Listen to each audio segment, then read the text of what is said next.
back to the Hot Mic Podcast. I'm Nate the Barbarian, and welcome back. Welcome back. Let me bring the screen up and invite everybody into the show, and we'll get started. Because Cincinnati is ground zero. We're making national news, everybody. I'm sure you guys have been paying attention to it.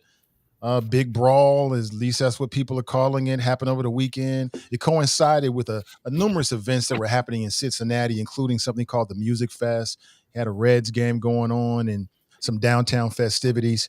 The vice president, the president, senators, I think all the major news outlets have all been talking about Cincinnati. We got celebrities in the house. Brother Dre's with us. He went viral with O'Shea Jackson. But I just want to welcome everybody in, and then we'll get started with the conversation. Brother Dre, good to see you. Good to see you, Brother Ivy. Appreciate Always. You. Yeah, yes, sir. And Brother Phil, how you doing, Phil? Yeah, I'm fine. I just wanted to say something. I read Kevin's column, on the issue that downtown, and after reading it, I've come to the necessary conclusion that his title needs to change from the voice of reason to Mr. Root Causes. Okay, so I'd appreciate if you could put that up there from now on as his title. I just think it's appropriate. Mr. Root Causes. Okay. Yes. All right. Well, speaking of Mr. Root Causes, Kevin, how you doing, sir?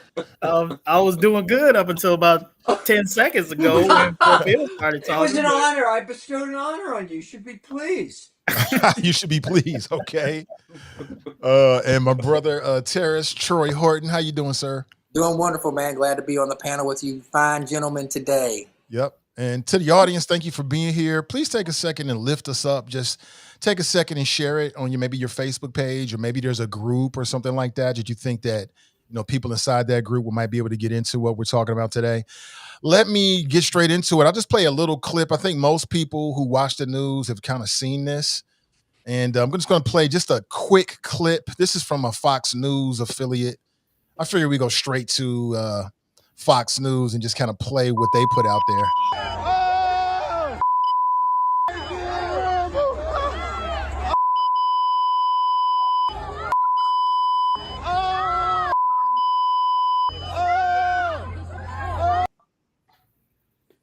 So for people who don't know all the details, there was a fight erupted after a man who happened to be white slapped another man. I don't know what happened before that. I don't know if alcohol was involved. It's been reported that perhaps some words, maybe some racist slurs went back and forth. But what precipitated, at least what I saw, wasn't there. But what appeared to precipitate the violence was one man slapping another. And then it was just like the floodgates open and all kind of people was just doing all kind of stuff to these individuals. One woman was knocked out cold. And just a real bad look for everybody involved. To this point, 5 people have been arrested, if I understand correctly. Charged. And perhaps charged. They've been charged. Perhaps others will be charged. And I just want to get your initial reaction. I mean, Brother Dre, let me play this real quick. Brother Dre, he posts his own videos on his Facebook page, and it got picked up by a real popular influencer. It was just a quick, kind of a quick sort of snippet of what he had to say, but it's just so cool. We got to play it. Check this out. This is O'Shea Duke Jackson. For people who follow certain channels, he's a really big influencer. Check this out. A group of black people in Cincinnati just jumped a white man, stomping him, kicking him, obviously punching him. And then you got black people acting a damn fool in downtown Cincinnati. Yeah, I said it. I had not seen that. You didn't see that? I had not seen that, man. Yeah, that is so cool, man. So we got to go to Brother Dre first, man. Yeah, So was that? I couldn't see it very well because it was a small clip. Was that Brother Dre who was speaking? Yeah, that was Brother Dre. Yeah. So Okay. O'Shea Jackson is a big influencer for some folks. It looks like he saw the video that Dre put out and just took a clip and he added it to what he was doing. So let's go straight to the man, Brother Dre. I know you have some really strong opinions after seeing the video. So what's your take about it? And what do you think about O'Shea Jackson picking up your clip? Hey, I know when you put yourself out there, people are going to grab a clip and they're going to use it accordingly. I can't be mad at him because he actually pulled that one from TikTok Because on TikTok right now, it's over 300,000 views, man. It's just going crazy on TikTok. But man, my whole thing, Brother Ivy, is where I stand. It went overboard. And somebody actually showed where he was going heads up with a person and the guy kicked him twice in the leg. Nobody's really showing that video. Then he maneuvers, he challenges somebody else. And at the end of it all, he gives somebody a tap like that. Now, at the end of the day, I've been to court several times, and the judge will not prosecute somebody for doing a tap like that on the face. They'll say, is there any injuries? Did you suffer any harm? If not, they're going to say, hey, that's not even assault. That's just disorderly conduct. If anything, thank you, goodbye. But after that, you saw a complete mob beat down. It wasn't no fight. That was a beat down, and it went completely overboard. Yeah, I would. So just to follow up on Brother Dre, I'll I'll go next. I don't disagree with his comments about things going overboard. I'd be hesitant to minimize the tap, whether it was an actual assault or not. I mean, I kind of feel like this, man. Look, we don't have a lot of the details about, as Nathan said, what precipitated the altercation. I know what I've heard. I've heard some rumors about some racial slurs and things like that precipitated the event. I mean, I'll say this. A lot of things can be true at the same time. If you go looking for trouble, you're going to find it.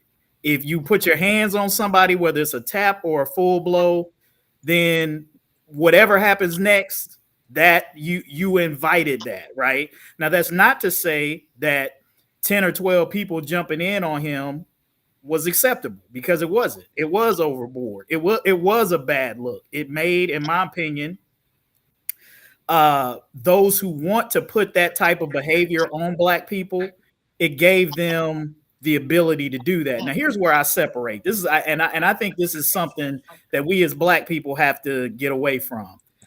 What those Black people in that video did in no way reflects me, right? That's on them and their behavior.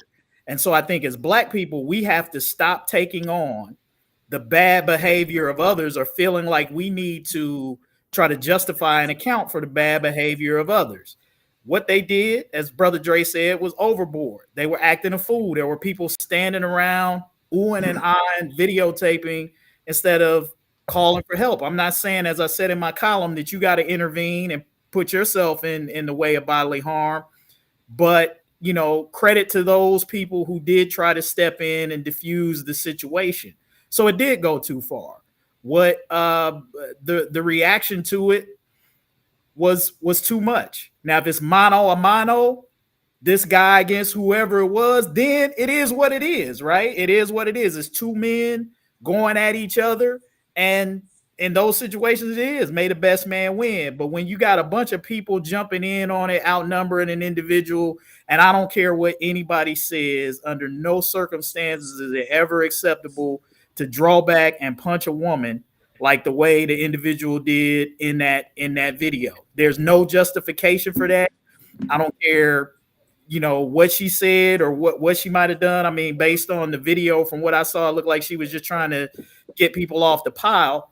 But, we just can't sit back and try to justify or apologize or cover for that type of behavior. It's unacceptable. It doesn't reflect me as a Black person, and it doesn't reflect most of the Black people that I know. What it reflects was exactly what Brother Dre said, a bunch of people who was out there acting a fool.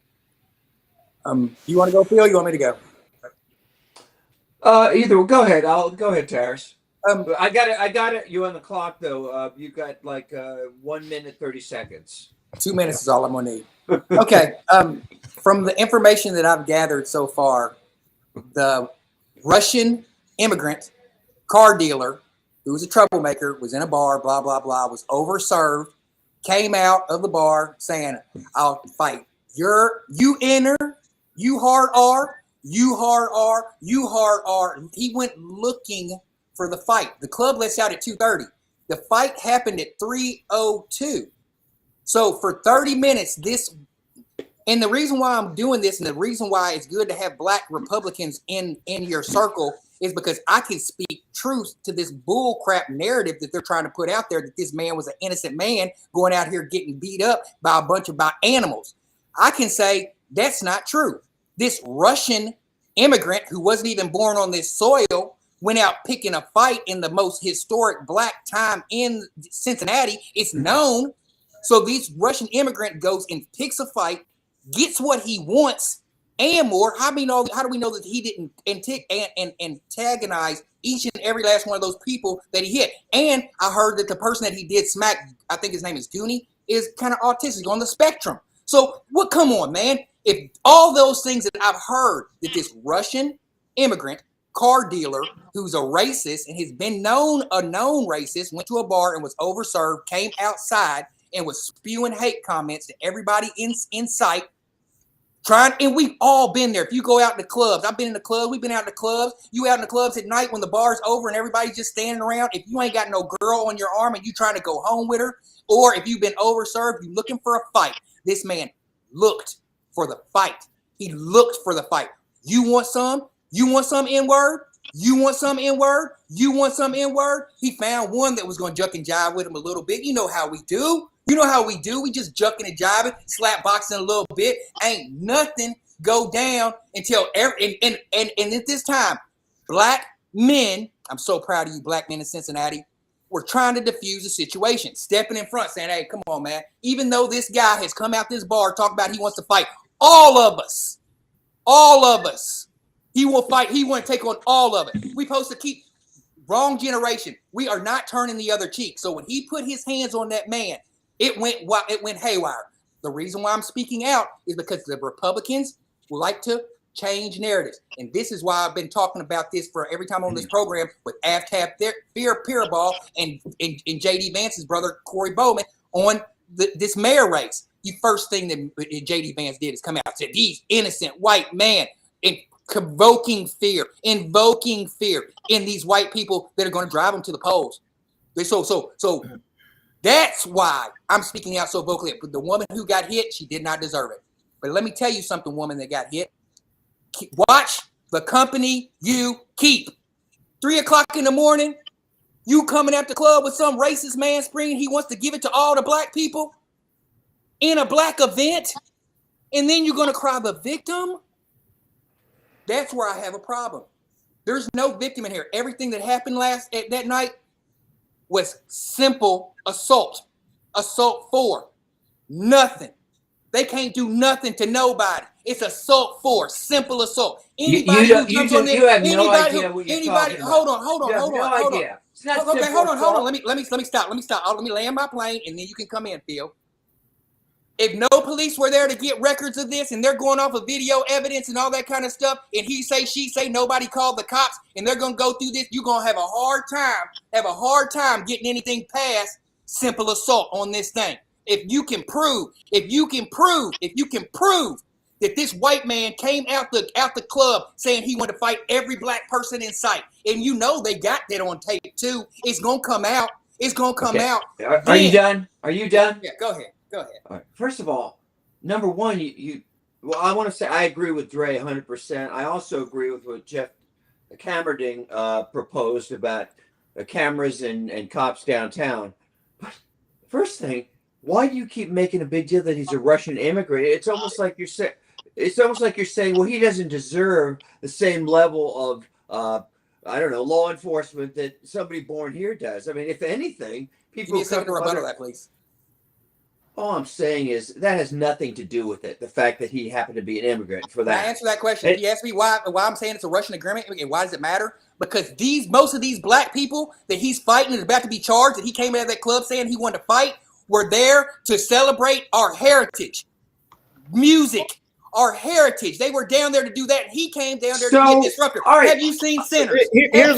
Sinners? Can I finish? Let me add this, Bill. Let me give a little context that might make that a little bit more sense. If you know, I don't know whether Tarris was doing a MAGA talking point or whether he was actually trying to make this point that Russians have a well-known racism towards black people. That's a pretty well-known fact that that Russians have no love lost and are pretty racist when it comes to black folks. That is indeed a fact. So if that does play into his attitude and some of the words and terminology that he was using coming out of that directed at black folks, it is relevant from that standpoint. All right, that's helpful. No, Tarris, with all due respect, you're saying this is simple assault. You don't know the elements of assault. And I'm sure Dre would know this as well. It's assault is attempting to basically harm someone, but a felonious assault is when you attempt to cause serious, or you do cause serious physical harm. Attempt to cause serious physical harm or cause physical serious. I guarantee you, I will promise you that when they get those people who the one who knocked down the woman and the ones that were beating on that guy, I'll guarantee you that if the prosecutor will have no problem proving serious physical harm or attempt. Nobody went to the hospital. Excuse me. So with you don't know what you're talking about. Any attempt to has nothing. Where's the hospital? What you're a lawyer? You know what you're talking about. The fact is, you gonna pick up the case, Neil? You gonna pick up the case for this white boy? You gonna pick up the case for him? Or are you gonna pick up the case for him? I'm not even talking about picking up the case. What I'm saying is, you made the statement, if I understood you, that this is just simple assault. You don't know what the hell you're talking about. Attempt to cause serious physical harm or causing serious physical harm. Doesn't matter where the guy goes to the hospital. Doesn't mean anything. If you attempt to cause serious physical harm, okay, that's a felony. So with all due respect, stop throwing things out there like that you really don't understand about what's assault versus what's felonious assault. Now, let me say one or two other things. When I was on city council, I introduced a couple things which I feel good about because everybody eventually supported on city council. One was the teen curfew, the other was citizens on patrol, but the other thing that I introduced was crime cameras. Okay, which we started out at, I forget where it was, but now I think they're all fairly extensive.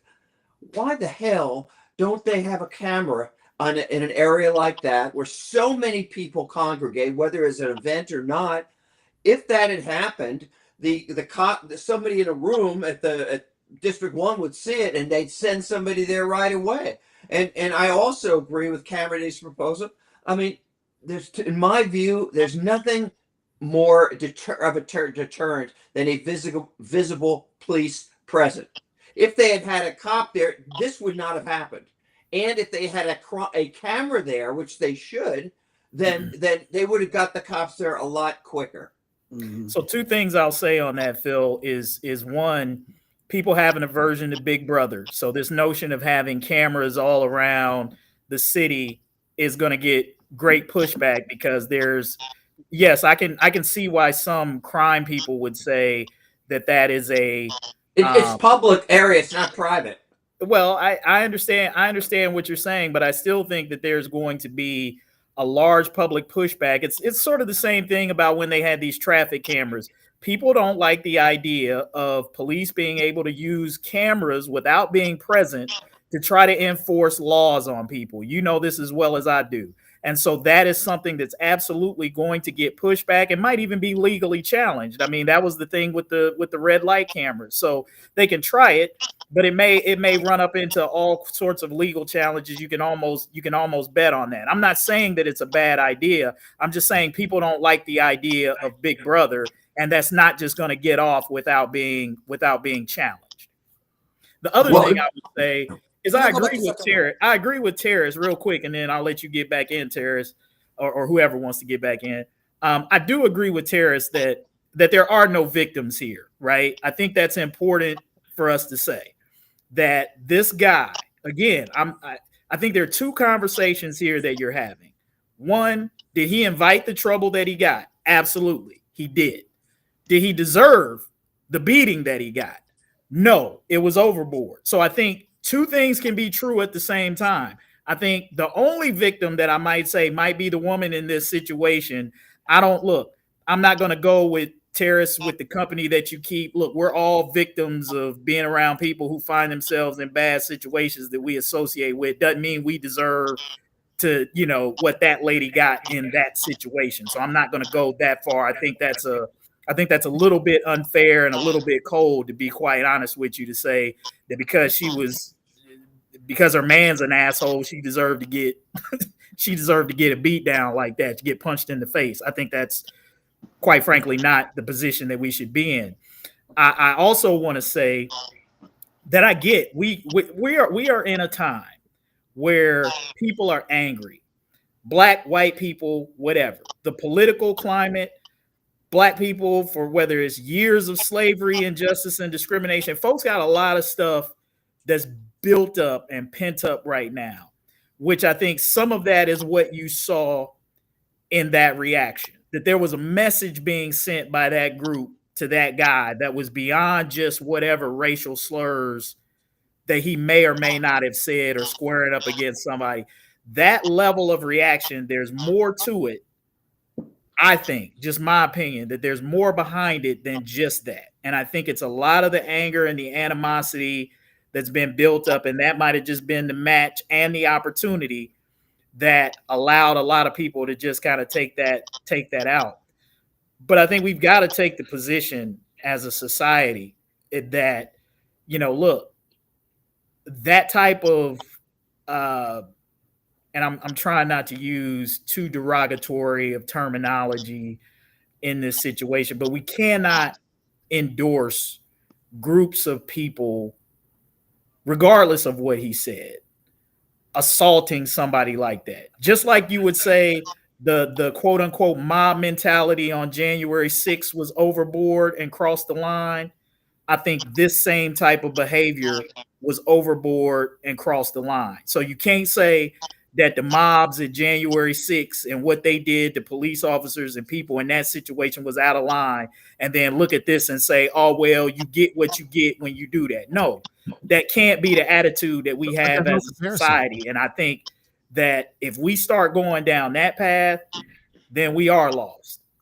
Yeah, I don't see a comparison between those two things, though. I mean, January 6th is completely different. No. I'm not saying that they're like things. I'm talking about this mentality of this group mentality of mob people reacting in a situation, that getting caught up in a moment and taking actions that are not acceptable. I get that they're not the same situation, but this sort of group mob mentality is the same thing that's kind of that kind of is at play. People getting caught up in the emotion of a moment and a situation and doing things that go way overboard. Okay, I want to go back. I want to finish my point because Phil interrupted me and I was almost there. The part I was talking about is the Republicans' narrative that they are going to, and if they already started with. And Brother Dre, I don't know you very well, but you have just played right into their narrative about black people being animals. You got to vote them out, lock them up, do all that kind of stuff. That's exactly what J.D. Vance did as soon as. So my question is, when new evidence comes out and they slow the tape down, let's say they slow the tape down and we find out that Holly, the woman that got knocked out, was indeed throwing hands in this fight. She wasn't the innocent, not victim. If she's in there fighting, does she still not deserve? I mean, like if we slow these tapes down and we get to the bottom of it, because you know they're going to get to the bottom of it, the initial reaction the Republicans are going to use to try to create a narrative. That's why I wanted to step in and say, hey, I know exactly what the Republicans are going to do, and they're going to do it to try to make black people out to be very, very bad. I do not take the position that the lady who got hit, she doesn't deserve it. But if it comes to find out that she was in the mix of it, throwing hands, will the Republicans recant their statement? You already know the answer to that. And that's where Tarris, I want everybody on this show to know where I draw the line with the Republicans. Y'all call me whatever you want to. You call me whatever you want to. I will not stand behind Republicans if they do not. I will not stand behind them. You think I'm gonna stand behind Republicans? I do. They lie. You think you? I do think you're gonna stand behind Republicans, no matter what they do. I'm sitting here telling you right now, if they change the narrative on this situation and they try to make black people out to be black, they've already done it. I'm saying they've already done it. When the truth comes out, if the truth comes out and if they don't stop and recant their statements and say we made a mistake, we spoke out too soon, that is going to damage the Republican Party long term. And hopefully they don't do it, because if they do it, then I'm out. I'll step away from them. When you say out, so what does out mean to you? Like you're Out never going to vote means Republican, or what? What's that mean? That means I would heavily consider. You know how hard I was going for JD Vance.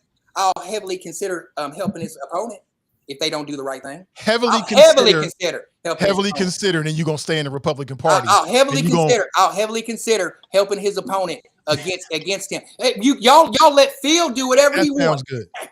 That sounds good, but I don't believe it. Who lets me do whatever I want? What are you talking about? You're allowed to be a Republican.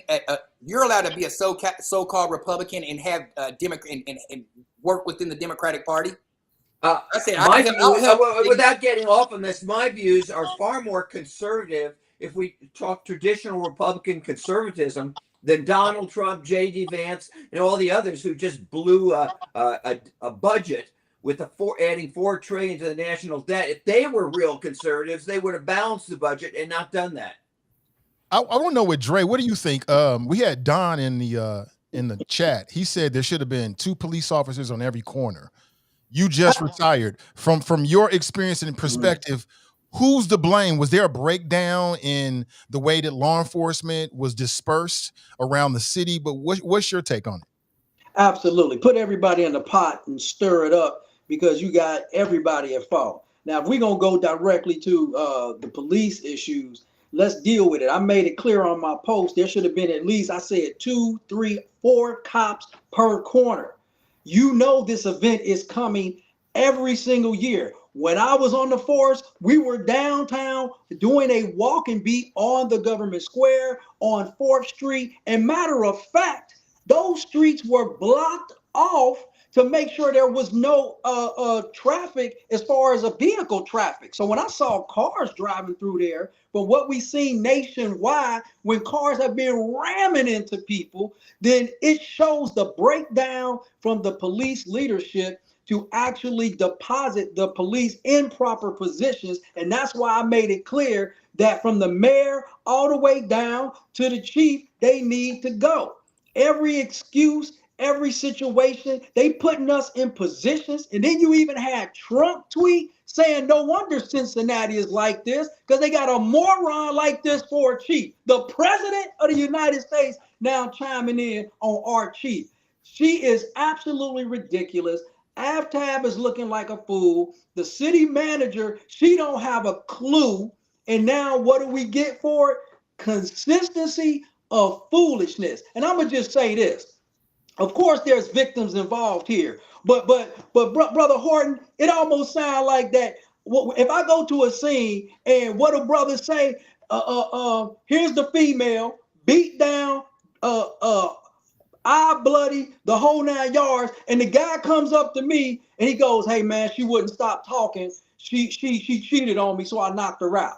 Okay, in his mind, he was justified to do it. Guess what? He getting arrested for domestic violence, regardless of what she said, how she said it, when she said it, even if he walked in and saw her sleeping with the guy. It doesn't justify her getting beat down in that particular moment. So we still have to use reason in the process of making decisions. I don't care if you're a Democrat or a Republican. I could care less. If you commit the crime, these are the things that happen. But if I got to go to a higher standard, you know how many times I've been called an N-word while I'm working from black people, okay? From black people, saying it all the time, beating each other down, going crazy all the time. Never fails. Guess what? We come back to the same conclusion of nonsense all the time. When are we going to just get tired and say, whether I'm frustrated or not, we'll go get some counseling. Go get some counseling. Go talk to somebody. Here's what I would say, Dre. I don't blame AFTAB. I don't blame the city manager. I don't blame the police. Like, I grew up in Cincinnati and used to go to the Jazz Fest all the time. And I don't want to go to an event and feel like I'm being surveilled, where you got police on every corner. It's a delicate balance, right? Yes. Hey, I'll bet you 90% of people would love the side of a policeman when they go to an event like that. That's not true. It That's not depends. true, It Phil. depends. It depends on who you are and how you 90% of feel white about it. people. Phil, white Phil, people. let me Like I push said, back Phil, on that. I grew up in this city and used to go from a teenager to an adult. And I don't want to feel like I'm in a police state where on every corner there's police and there's cameras. They're up on horseback. I've experienced that before. It's Yes. very uncomfortable. I don't blame the police staff, the command staff, because just because you had a police officer doesn't mean that the same thing wasn't going to jump off. Yeah. The police do not deter crime per se. They get there once something happens. Most times. No, So no, you have- as Dre said, if you have a visible police presence, That don't it mean deters nothing. It does not I'll guarantee. It does not guarantee that. anybody- Phil. That means any of you- nothing. If do some, any of there you are say people that if out there was- there. I'm do just any of saying, you say Phil. that if there was a cop right there that was visible there, are you saying everything that happened would have still happened? I'm Yes. saying if there was Possibly 100 cops. Possibly it I'm could trying to have. tell you, Phil. if there was 10 cops right there, Okay, it let me still share coulda something went with down. you though. it Let me still share could have went something. down. They said that from my informants, they tell me that there was not an event channel to designate officers during that time. Usually we have a separate channel that you have so many officers downtown that they call the event channel that you will know exactly what's going on. Think about this, Oktoberfest, thousands of people that come. Taste of Cincinnati, thousands of people that And come. there's fights. And if there's fights, they are quickly liquidated because why? You got officers walking on every block down at the Taste of Cincinnati and Oktoberfest, all through the whole community. So and it's completely fine. Nathan made a good point, and I think history matters. And I think the fact that Nathan grew up in Cincinnati, he brought up a great point. And Dre, I know you've been around for a while. Phil, you have too, and I have. And I remember when there was this conversation that it used to be around the jazz festival every year that Black people felt over policed at the jazz festival. Cops on horseback.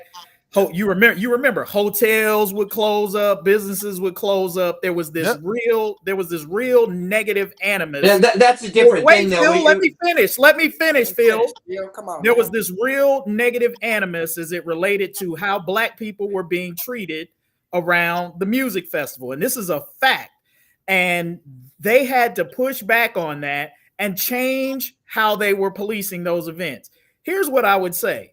I think Brother Dre is right. If there was some breakdown in terms of preparation for a large event like the music festival and everything that was going down, that's fair criticism. What I've said I don't want to see is I don't want to see this knee-jerk reaction to where we go back to those, as Nathan called it, police state days of feeling like we got to police Black people at the music festival more aggressively than you do Oktoberfest or any of these other events. So it should be proportional. If you got thousands of people down for the whatever your plan is for Oktoberfest, for Taste of Cincinnati, it ought to be a proportional preparation and police presence for the music festival. What I don't want to have happen, which I think these politicians are trying to push for, is to criminalize and villainize Black people and Black events to say we need more police at Black events than we do at these other events. And that is not what I'm in favor for. Oh, that's what's going to happen. Not what I'm in favor of. And we got to be daggone careful because there are some elements that want to push for that on racial bounds. It's going to happen. Can we say on who is who's to blame for this? The instigator. Why are we saying, why can't we just take the blame on the guy who came out the club and started this whole mess and get his toxicology report, see what it was all in his. Let's find this dude and let's take him, investigate him for real. I want to know.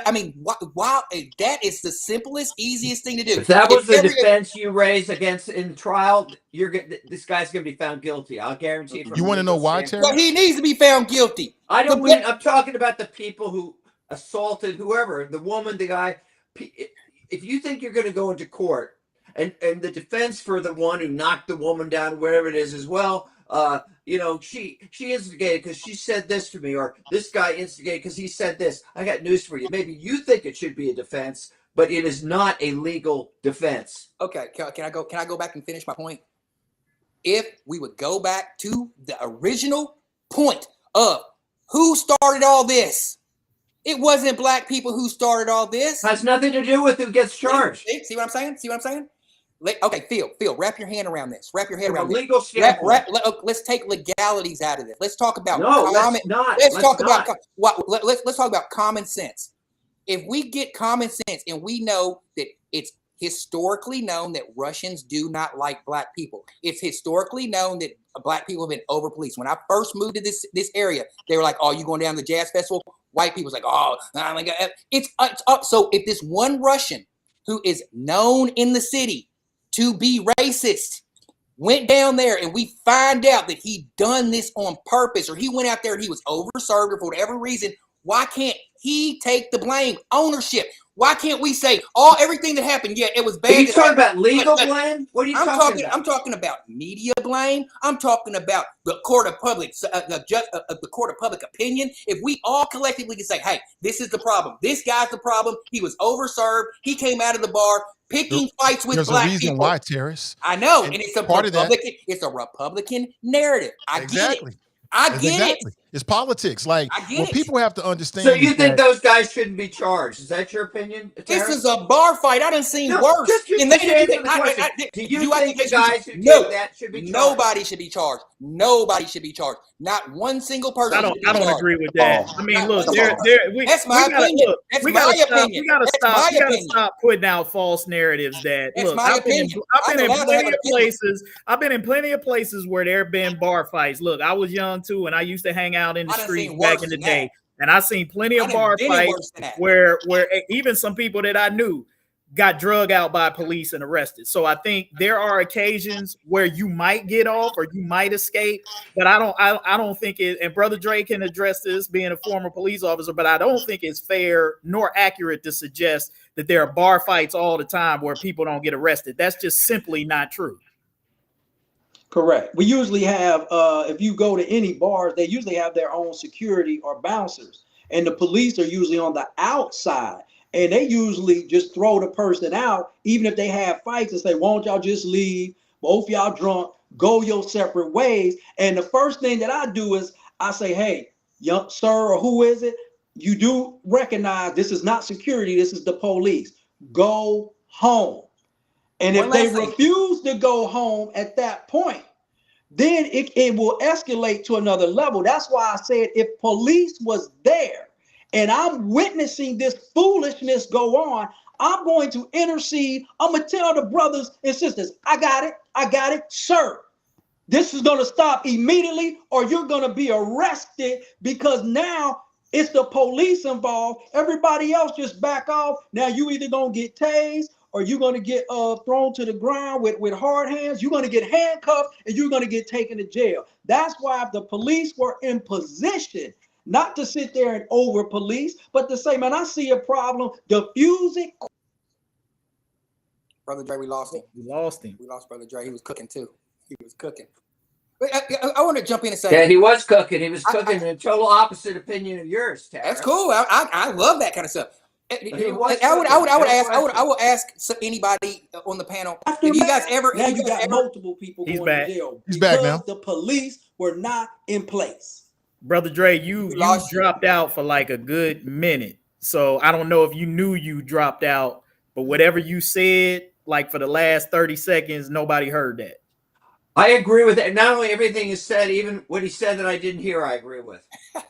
Has any of y'all ever been in a bar fight like that? If anybody, because I'm from the country, and that's what when I saw that standoff, that was, to me, let out of the club at any time at 3:00 in the morning. You let a bunch of people out of the club, everybody's standing around. If you don't got a girl with you, it's usually one. If you're around, it's usually one guy going around trying to pick a fight with everybody. So that scenario seemed so like it's like I could go there. And most of the time you just brush them off. Hey, I'm gonna go get something to eat. We're going to White Castle. You don't want to leave if you parking lot pimping. And he got what he asked for. That's the whole thing.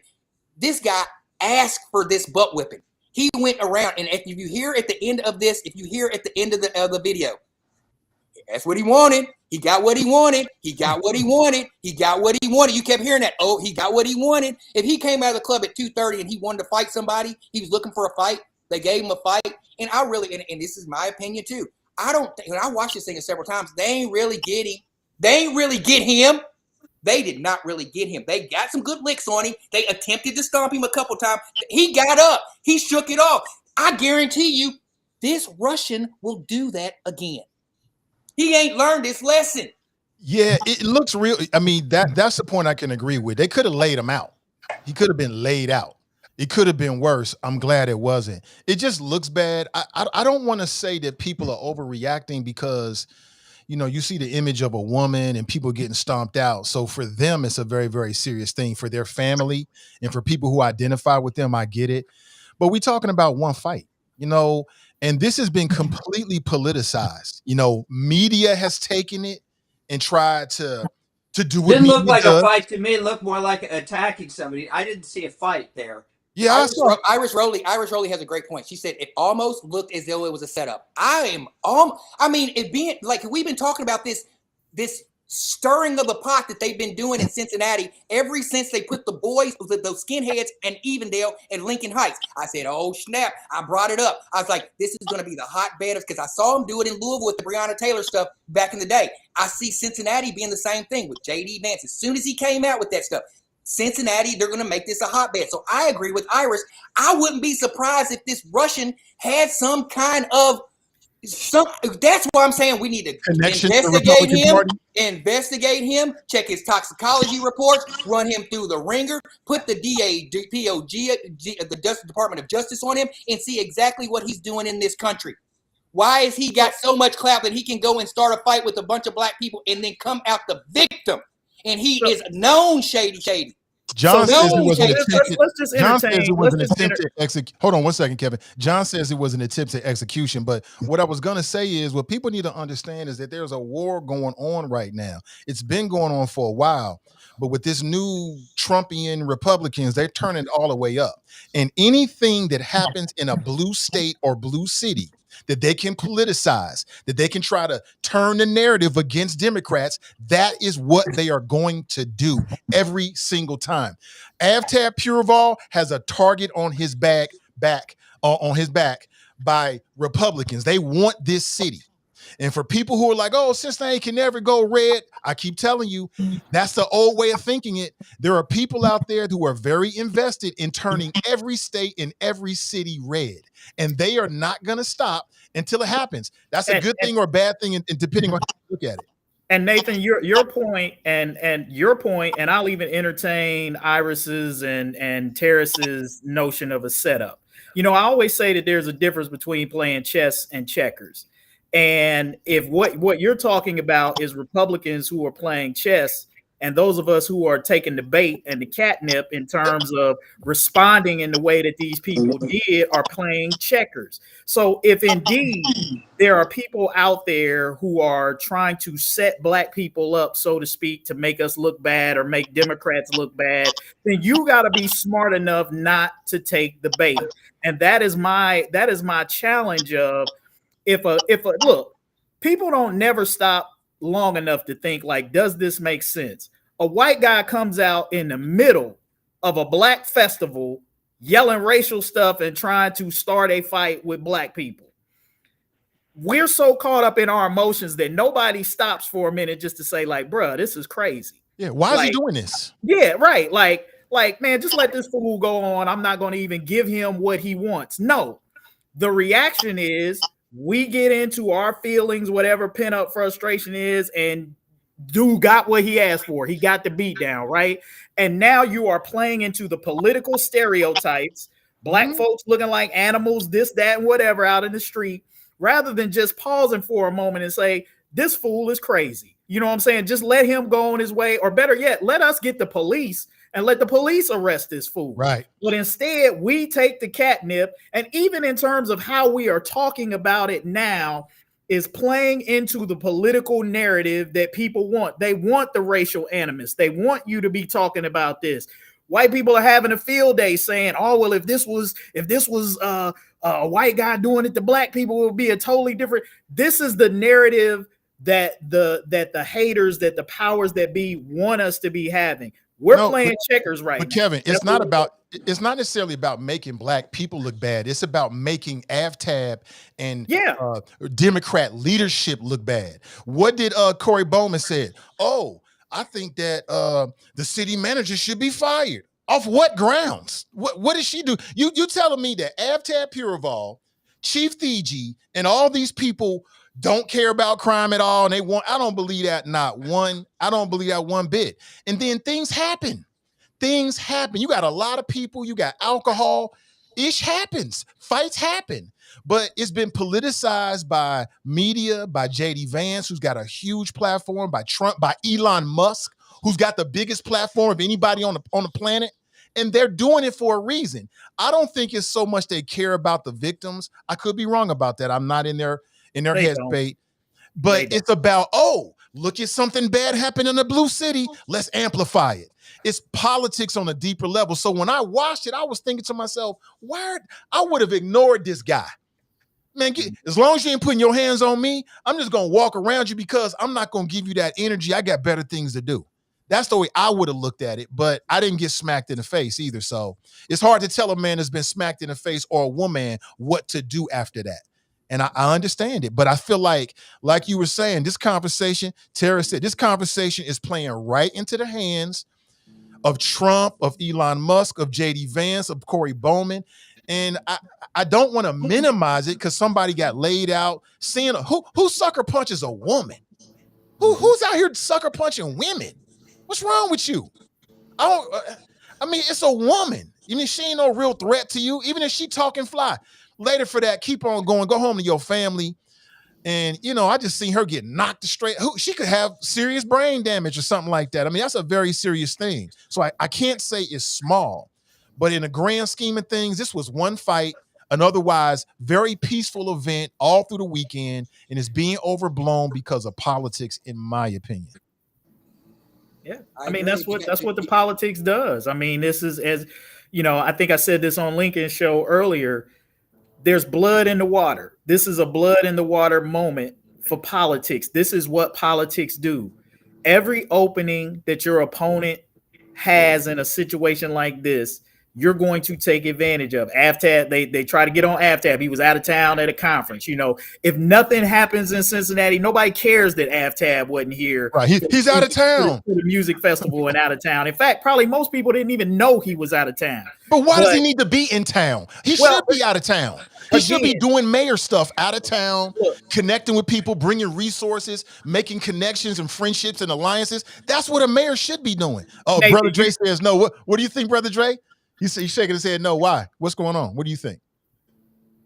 Unmute yourself, Brother Hold on. Dre. No, I had him muted because I was hearing some feedback. Hold on 1 second. My bad, Brother Jay. You go right ahead. Okay, am I good? Yeah, you're good, bro. Okay. Events like this and where the city is, the mayor should have been downtown enjoying himself at the show saying, I got a complete safe city. And because it's so safe, I'm going to join in and have a great time with everyone else and participate. That would have been a good look for the mayor and everyone else to walk around and join in downtown Cincinnati. He shouldn't be away. First, take care of your own house. Take care of your own home. This is going to be a serious race and you're going to leave somewhere else. No, my brother, you should have been right there. Matter of fact, you should have been on stage with some of the entertainers doing a couple dance moves, showing this is what kind of mayor you really got. Let's have a good time and let's party. So if you're going to really network and do PR, pay attention. You missed a great opportunity to be here in your own city, not somewhere else. But can we say, with all due respect, Brother Dre, this is again where we create narratives and to fit situations to go after people we want to go after. You act like AFTAB or the mayor has never done that before, that he's never been. This is 1 year. One music festival. It's an important year. Festival where he, and I'm not saying that, maybe you don't rejigger your schedule, whatever. I don't know what this was that the mayor was at, the level of importance, how long ago he had it scheduled or whatever. But I'm sure there are a lot of things that go on in this city that the mayor ain't there and ain't at everything. And if something went down there, people are going to suddenly say, oh, the mayor should have been there. I think those are sort of unrealistic expectations. And that's what I said. This is what politics and the public, the court of public opinion does when stuff happens. Nothing happens. Nobody cares. Aftab wasn't here. Unfortunately, this happens. Now it becomes fertile ground to criticize him for not being here. Nobody would have said nothing about the mayor not being there. Well, let me say something about that. This incident.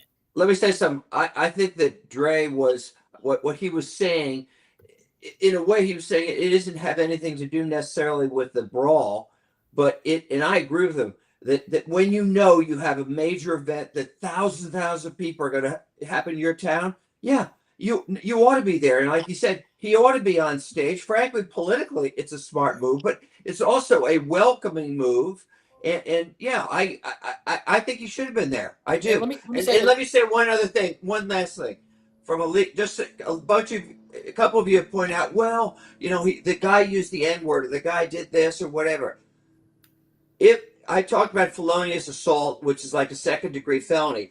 If you could show that you did what you did under extreme emotional stress, such as you catch somebody in bed with your wife kind of thing, okay, or even him use the N-word, that's called aggravated assault. Still felony, somewhat lesser. So what I'm trying to say is the law takes into account situations where somebody gets violent in a situation where they were under some stress.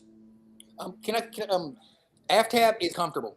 That's why he didn't show up. Just like when we talked about this race in the beginning, I started talking about Corey Bowman, and you guys laughed at me, and then the Hyde Park thing happened, and we talked about how the primary happened and how the map was circled around. It was Corey Bowman on the outside, and then he was going on and all he had to do was attack him in the middle, and then the Hyde Park thing happened, and then the Herring thing happened, and now this is happening, and it keeps chipping away at Aftab Piraball's lead, his comfortable lead. So if in how many more months we got in there now? Until November is the election. He is not as comfortable now as he was in May.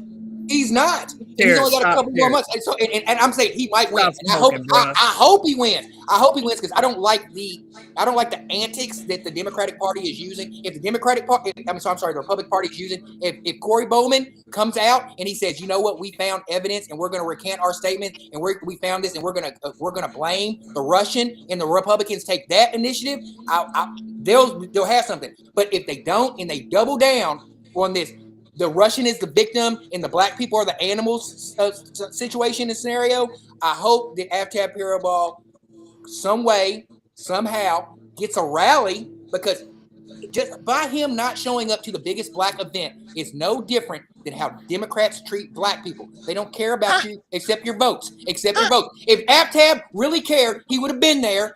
He would have been there on stage. He would have been there with LL. He would have been there with Earth, Wind, and Fire. He would have been down there with Alicia Reese. He would have been there with Scarface. He would have been down there with Goody Mob. He would have been down there if he cared about black people. All that he knows, he got you in the good. He knows he got you in the bad. Let me give Tarris credit. Let me give Tarris some credit that he went an entire hour before he did the Corey Bowman personal video. First of all, Tarris, I don't know how many times I got to say this. I don't care what he's chipping at. He's chipping at away at the iceberg that sunk the Titanic, and he's the Titanic. First of all, there's no way that in a blue Democratic city that anybody is going to let J.D. Vance's half brother. Okay, just forget that right now. Every time you say that, Tarris, you lose a little bit more intelligence with credibility with the audience. Okay, first of all. Now, that's not to say that Aftab, may not have lost some support or some people, but he ain't lost that much support. And I seen Corey Bowman's response. That dude has nothing. He has, even with all this stuff that Aftab is giving him, he still can't manage to put together a coherent message that even sounds intelligible to try to go after Aftab Piraball. I hate to say that about the man, because I'm sure he's a fellow man of the clergy, and I'm sure probably a pretty good dude otherwise, but he's not a politician as any real threat to Aftab. So please, please, I hope this is the last time I have to say this to you. It won't be. Well, let's not even bring Corey Bowman into the conversation. It's not the because fact he's not that relevant. I'm telling you, it's not the fact that it's Corey Bowman that's going to be that he could possibly be AFCAP here. It's not that at all. It's the tactics that the Republicans are going to use, especially like this situations like this. Before they have any of the evidence that comes out, they see a picture and they start painting the narrative of black people being animals. That's the problem I have with it. It has nothing to do with Corey Bowman beating AFCAP Paraball, because you're right, he probably will not beat him. I'm saying for the next 3 months, that's going to lead up into the primaries for 2026. That's what the narratives that they are painting now. This is a test, it's a litmus test. So I've been saying this for months. This is a litmus test to see exactly what they can get away with this race, whether they lose or not. Because why in the world would J.D. Vance come out so strong without having any evidence unless he was going straight for the Democratic Party? There's evidence. There's video. That's evidence. So don't say there's no evidence. That evidence is skewed to one. Okay. Let me ask you something. Phil, I'm gonna ask you this one question, and after I ask you this question, I would like to give you 30 seconds to a minute to answer it. How did you feel when you seen the police officer kneeling on George Floyd's neck? How did it affect your mental? How did it affect you mentally? Did it affect you in a way to where you were just like, did it hurt you? Do you think that it was a traumatic experience for you for 7 minutes watching that police officer kneel on George Floyd's neck? How did it affect you? I would say that it disgusted me, just like what I saw in that video disgusted me. Okay, so because I don't care about the race of people involved. I care about actions, and in both of those two cases, there was absolutely unnecessary violence. Okay. Just wanted to make sure. I just want to make sure. Here's a question. It's come out that only one person called 911, despite having like 100, maybe more than that, onlookers. What does that say? This bystander apathy.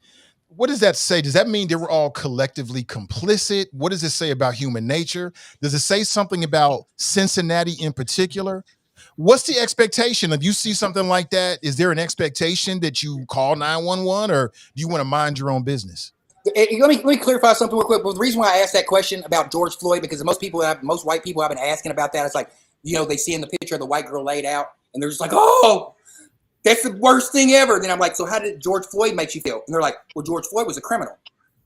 So that's why I wanted to see where Phil's head was at. Apparently, Phil's with us. Those are mostly, Republicans who feel exactly. that way. That's why I wanted to see where Phil's head was at. I want to answer that question, Brother Ivy. Yeah, go right ahead, Brother Jay. What do you think about the bystanders who just watched? I'm going to tell you what's deep is about culture, that the reason when they said one call, they felt if I call the police, then we all are going to get arrested. So even innocent bystanders who were probably mostly black, that were there watching, they said, if we call the boys and say somebody is down, we all may go to jail. And so they didn't want to get involved. And that's the history and culture of the issues that are happening, because there's no trust with the police. So why would I call someone I don't trust? It's majority black. And if they have had any negative relationship with the police, they completely are like, I'm not calling them. You can forget that. They're not going to come here and arrest all of us. They might shoot us. They might spray us with mace. They might start a riot. One of the cops get in here and completely mess up the entire scene, call for assistance. Now you got every police officer come and shut it down. So of course not. That's why I said I was a deactivation specialist. I design and deactivation. I would be comfortable in that environment. Put me in, coach, put me in. But when you don't put the right people in place during those events and make sure, look, you are there for deactivation. You're there just to talk to people and let them know I'm here for you. Then you can establish that trust. So that tells you right now, there is no trust with the police. And so I'm glad Brother Dre said that, because I think this gets to the root of what I say about the complexity of these issues, why it's not so simple. And when you talk about the challenges or the mistrust that exists between people and the community, If what brother saying Dre is saying is accurate, I mean, that could be part of the answer. There could be other reasons why people didn't call, right? But let's just entertain that for a minute, that what he says is true, and maybe that's the reason why nobody called. That speaks to the work that needs to be done with the police and the community, because how are you ever going to get Black people to be a part of the solution to solving crime and calling in crime and bad things when they see it, if they have a mistrust for the police? I say this all the time. If somebody breaks in my house, I'm gonna call the police. What I don't want to have happen is when the police show up, they mistake me for the robber because maybe they feel like I live in a house that look a little bit too good for a Black person, right? That is the mentality that a lot of people bring to the table when they think about it. Like, it's just not a clear-cut thing. Like Phil will say, "We'll call the police. What's the big deal?" It's those blind spots, I think, that the majority community has, that they don't have to consider, that Black people have to consider, to complicate these relationships. And that is the kind of important work that I think, the collaborative and some other folks who've been working on some things have been trying to address as it relates to police community relations. So it's not as I've said, it's not as simple as putting more cops on the street when you've got that level of mistrust that's out there. And I do think it needs to be said, for those brothers that I think Tarris mentioned this, there were a handful of people who did try to diffuse that situation.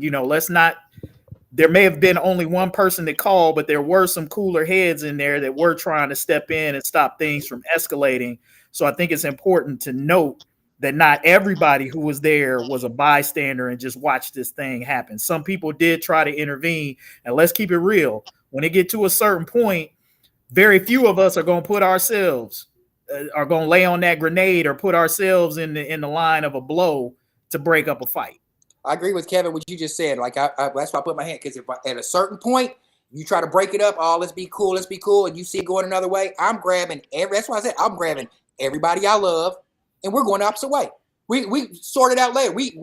First of all, I don't think we'd be in that situation, but when this investigation comes, I would encourage the people to let's look at timelines. If we've got cell phone footage, we can definitely line up timelines. And if only only one phone call was made after the girl got knocked out, got sucker punched, that's even more of a deeper something to look at. Everything was cool whenever it was just a fight, but when the girl got hit, that's whenever they called the police. I think there's a lot that needs to be, like, if we're going to, my stance is still, this was just a bar fight that went viral, and now the Republicans are making, when Eric Dieters, I don't know if you're familiar with who Eric Dieters is. Eric Dieters is a talking head over here in the North Kentucky who claimed that Damar Hamlin passed away. His credible source told him that Damar Hamlin passed away during the event that happened over Paycor Stadium.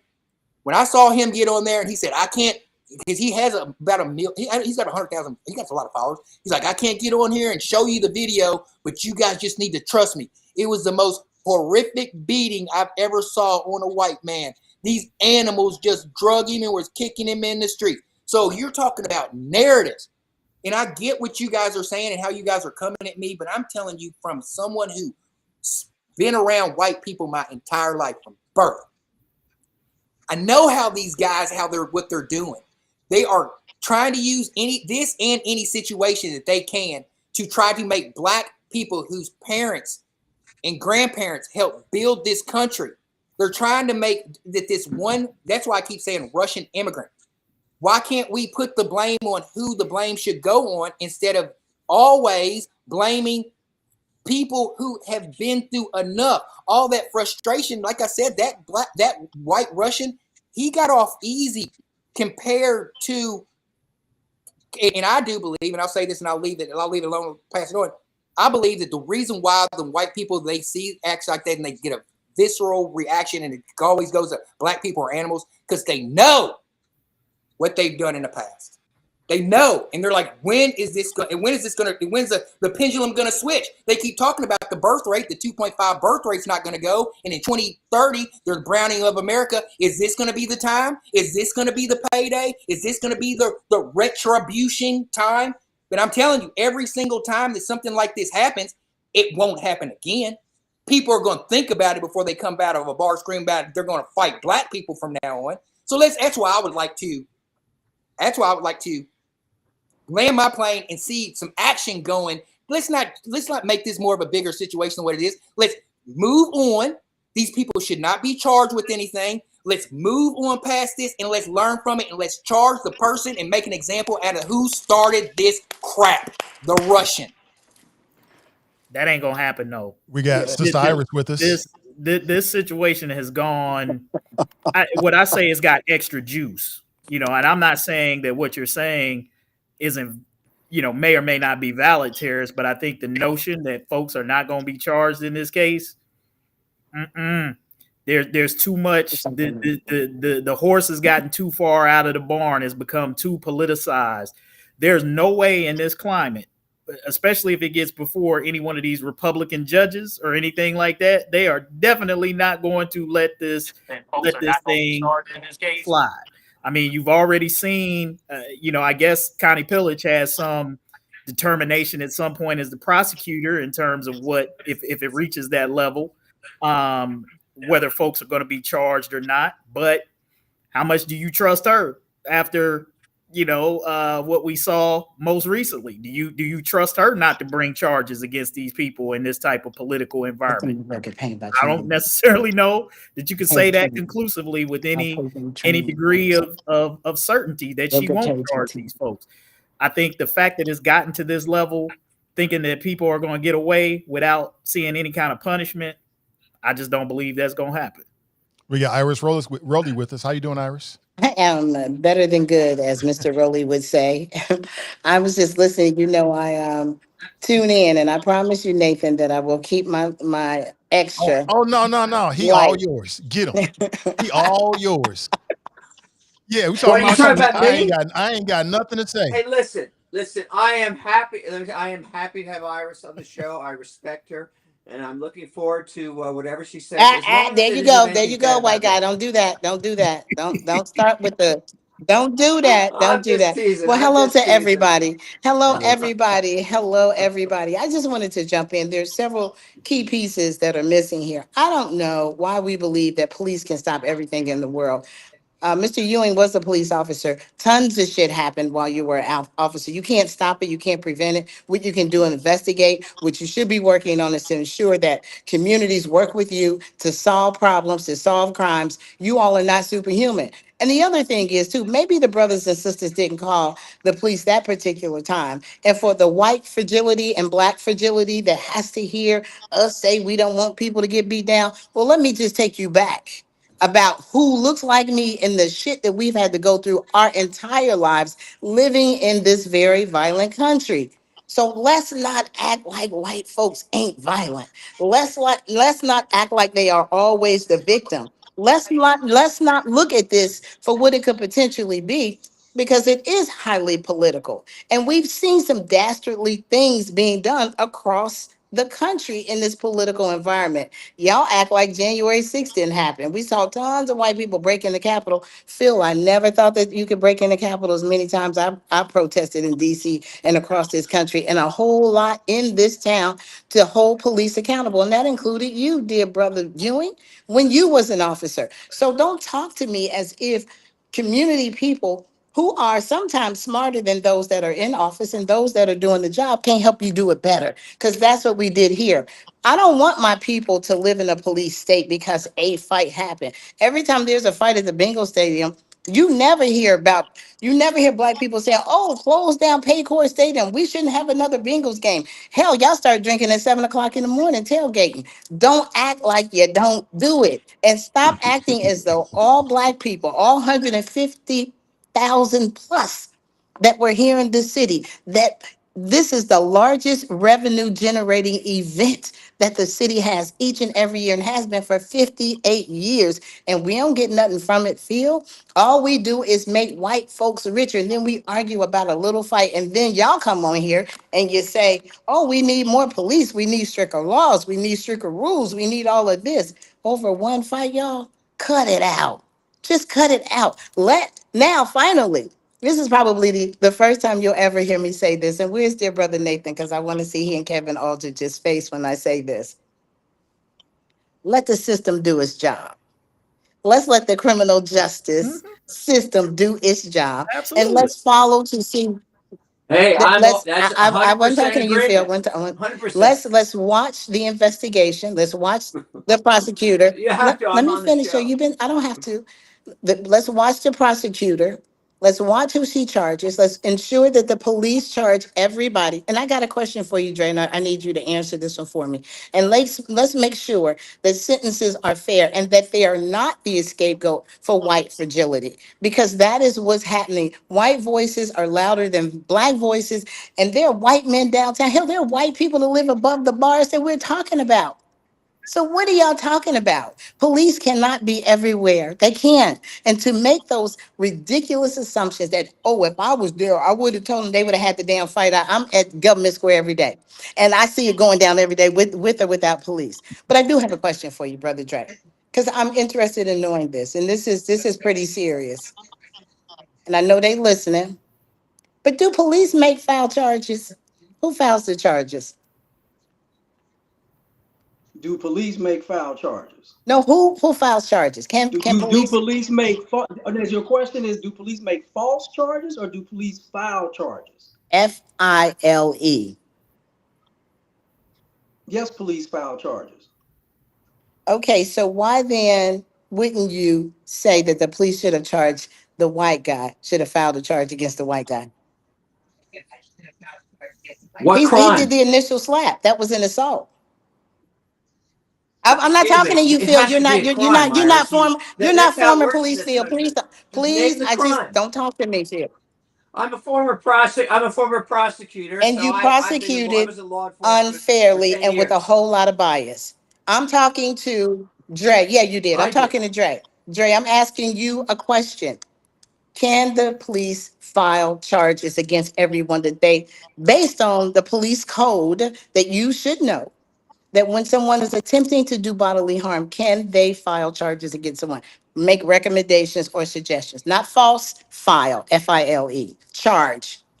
Well, number one, the officers on the scene, they will take the information and they will decide whether or not that they want to file charges based on information that they receive. Now, your chief of Cincinnati said they doing a whole investigation, got a whole investigative team, and has everybody there. So really, you should be asking her that question because she said she got a whole team that's looking at all the evidence Well, dear brother, based on what I'm happened and her investigators to make the charges yeah, but accordingly to I'm what they asking you said. because you just recently retired. You know the police code book. You know it better than I do, or hopefully you do, because I do know the code that allows them to charge everybody, and everyone should be charged accordingly, based on What do you mean charge everybody everybody? I don't know that what you had mean. that did What's that mean? something violent to somebody else. As the chief said, if you put your hands on somebody, Yeah, then the police if file the only charges. I were There's talking no to issue. you. I When wasn't there's a talking to crime, you. I police file wasn't the talking to charges. you. And they did not. And it was a question that I know the answer to, Phil. I'm not asking anything I don't Well, the know. only answer would be that the only thing they would probably Yes, they charge can him is with, the answer. How the else do you charges, I file said charges yes, on they can, but people that only thing they shoot? would charge him with would be disorderly conduct Oh, because he the didn't white guy cause that any slapped physical you would harm. charge him with disorderly conduct? Like I said, if I would Oh talk to my the God. witness and see exactly what happened. You know how many times they charge people with DC fighting? And Phil knows that you have two people that are literally fight and they charge them both with DC disorderly My conduct question fighting. again is why I asked the question of which you never answered, because it was a yes or no question. Iris, I do have respect for you, I don't care about and I'm that. trying to I don't know what you. make sure, but you don't really want an answer. You want to I argue. do, You don't. Because if you really wanted an answer, you would sit down with more police officers to understand the process. So my fellow brothers and sisters brother. have Now, already told me you don't Andre, want to talk to our Andre, fellow don't do that. officers Don't do and that. Don't do learn. that. See, Don't and do then, that. and then you use your aggressive style and come on here and try to bully people, but you can't bully me, Iris. I know the game and the situation. So don't try to play Okay, me dear like I brother. don't know the process. So Okay. if you want to have That's why I if asked you you the want to have a question. conversation, and have one. But first of all, my police officers do not trust Iris Rowley, period. You work in the mayor's office now. You are in that mix. They don't trust you at all. So until everybody decides to stop throwing all these I know-it-alls and sit down at the table with the community, maybe we won't have this continuous nonsense of who's trying to be the biggest boss in the room. Okay, I'm going to respond. Hey, Let me, Just a wait a second. minute. I need to respond. I need to respond to that. First off, I want you to get it right, retiree, because we pay you money to do a service. Now, see, And there wait a minute, you hold go. on. I didn't Talk to the interrupt big you. boss. You Wait a minute, heard let me. Hey, I've served 30 years. I don't need to hear all that from you. Can I just say, Hang the fuck up. Like Hang up. I Hang said, up. if you Let me finish, came black on man. if Be you came on the respectful. show to just talk smack, that's all you do. You're not Oh, making a well, difference anymore in the community. can we You're just not stick making to the a difference let me anymore. issues? You answer the just running your question. mouth. Let And me. then Oh, constantly now you running being your the mouth bully. is not talk Now about you the being the shootings bully. from the Now black you on being black the crime. bully. Now you Talk being the about the bully. shootings that are happening.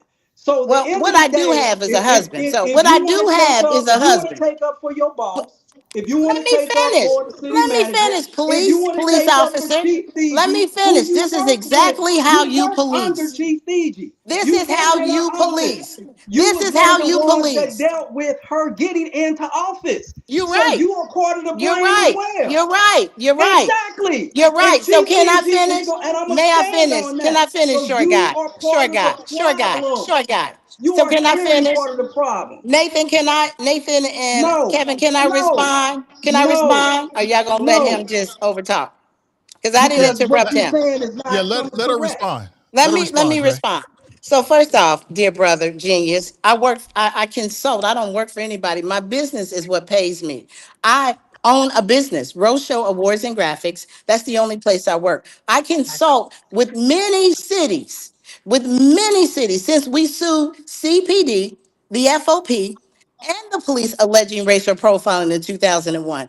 Now, somebody in City Hall got smart 3 years ago and said, you've been kicking our ass for 20 some years. You've been teaching us on what to do. You had to follow my rule because your ass wasn't policing accordingly. Your ass had to be checked. Now, so what I have been doing is making policing fair for Black people across this country, unlike what your ass did not do on your job here. So don't come for me at all about what I've done. I made your job easier. I made the white police get off the Black police back because y'all's asses was too scared. Now, you want to know what else I've done in the past 25 years to ensure that my community gets equity in the city of Cincinnati? I will never step away from that. I got way bigger balls than you do. I didn't need a uniform to be a bully like you did. I didn't need to pull nobody over and arrest them and traumatize them and do the things that you did while Are on you your done? job, sir. Are you I finished? no, sir. I made it so Make sure that I get Hey, my let me. hold time, up, hold Ivy. up, You want to Ivy, make sure I interrupt get my me? time. Go ahead. You Go want ahead. to interrupt me? hold up. Act like a Go Iris, kid. ahead. Iris Dre. Go Hey, ahead. hey, both of y'all. Look, this is not about. We're here to talk about the issues. Okay, this is not about the Well, the personal short battle guy made it between personal. Iris. The voice of Well, reason. look, both of y'all have been personal with each other, and this is not helping the audience. It's not advancing the I asked him a conversation that we're trying question. to have here about trying to solve things. So I think we need to Kevin, get out of both of we've us, been working well together everybody on here. We until just she need to got on get the out of show. we need to get out of our ego and keep the conversation about the issues and not make it personal. Dre, whether that's going back at nobody really cares about the beef you and Iris got going on with each I other. don't have a That's beef That's not with her the own point. Dre. That's not personal the point beef, why we're Kev. here. So That's her let's personal keep beef. it on the I let's don't keep have it a on the beef with subject. him. Yeah, If he that's was a her part. bad Because what, cop, what Well, I did she mean, say? y'all making it personal on here, and Hey, that's not what we're look, here to Kevin, do. check this That's out. not what we're here to She do. came on the I show agree. and totally interrupted and started to talk I was about the invited. police. Now, listen, talked about what she did with the police, saying, I You made questioned your me. job easier. You didn't do Okay, anything. You This look. is questioned me. what Let's this is not Reset. why I'm rehash it. saying Hey, look, if Let's we police can't reset. is move in the it forward, position it's in then because we're gonna she have to doesn't move know on. nothing Look, about policing. I'm gonna make an Let's executive. reset. Let's I'm gonna reset. make an executive decision here on the show that if we can't move it on and keep it moving about the issues, then we're gonna cut both of y'all and move on. So if you can't talk about the issues, if you're not gonna squash it, then go ahead and excuse yourself So right Kevin, let now. me, But the people came over yes, Kevin, here to talk about the issue, not hear y'all battle. Yes, and I appreciate that, dear brother Kevin. I just wanted to weigh in on what I believe in my consultation to not just the city manager but the chief on moving forward. I don't think Cincinnati needs more police. I don't think we need more stiffer rules. What I think we need to do is allow the police to do their job, allow the prosecutor to do their job, and follow the process to watch how it comes out. When we knee jerk in these ways and we try to make it seem that all of the 150,000 Black people that were here for the Music Fest, for the Big Three game, and for all those other things participated in something nefarious is not fair. We don't do that in any other situation. And it really does hurt when you hear us perpetuating that same narrative. This is bigger than just that fight. This is the politics that are involved. This is not about any of the local work that has been done, that has sustained us here in the city of Cincinnati. Has nothing to do about the work that we're doing this summer. Because if anybody asks, Iris, how's it going on Smell Park with you? Zero incidents. Our team is out there every day. If people ask, say, Iris, so where are you all on finding an executive director for the CC? I tell you, we're very close and very close to hiring a police professional to help us, because we understand, those of us who are being logical about the situation, understand that this too, one shall pass. Two, if we don't knee jerk and get caught up in the emotional hype about one incident. Yes, let's look at what it was. I do know that the next day that the city manager removed some of the food trucks from 4th Street so that the police could get there, asking those types of questions of what is actually happening, as opposed to assuming that they know when they're not in the places that are making the decisions. So we don't need more police. We need to hold fast. We need to allow the programs that are here. We need to allow all the reform work that we're continuously doing, even to this day, to manifest itself in a positive way, and not get so ahead of ourselves that all Black people, all we ever need is more police, and that all of us don't know anything. I was there Friday night. I had the most awesome time seeing Earth, Wind, and Fire, Jasmine Sullivan, and Anthony Hamilton. I was so full, I think I cried, because I hadn't had a chance to rest my soul, because I've been at this for almost 25 years and not been able to rest and not been able to have a good time. And so when I see the hard work of pushing us forward being pushed back, the good work that we all have done, including the police. I'm with the police every day. I meet with the chief, the captains, the sergeants, the lieutenants, I see them more than I see my own spouse of 31 years. I see them more than I see my own business of 24 years. So I just wanted to add that to the flavor of the conversation. And sometimes you do have to banter. I have no beef with nobody. I don't have no beef with Andre. And I wish y'all the best of luck, and y'all can keep Iris, going with that. Iris, when you talk to the police chief, will you do me a favor and ask them to look into the Russians' past, the Russian who started this whole thing? Look into his car lot, look into his toxicology report, look into his everything that he's got going on. Because if he's going to be the victim of this beatdown, we need to see why he's in this country. Why does he take precedent? No, that's not true. Why does he? Let me finish.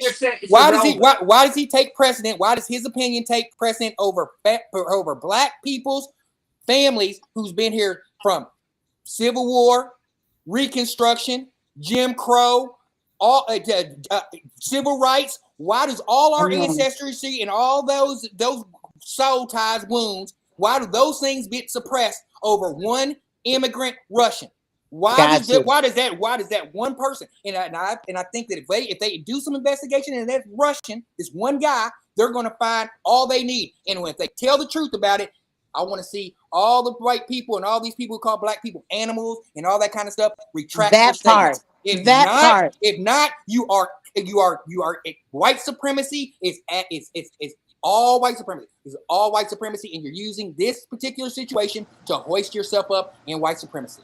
And cause more confusion, Tarris, and I definitely will. And I listen, y'all. I didn't want to get in here and banter back and forth. It's highly emotional. It's highly inflammable, and everybody's got an opinion. But let the facts bear out.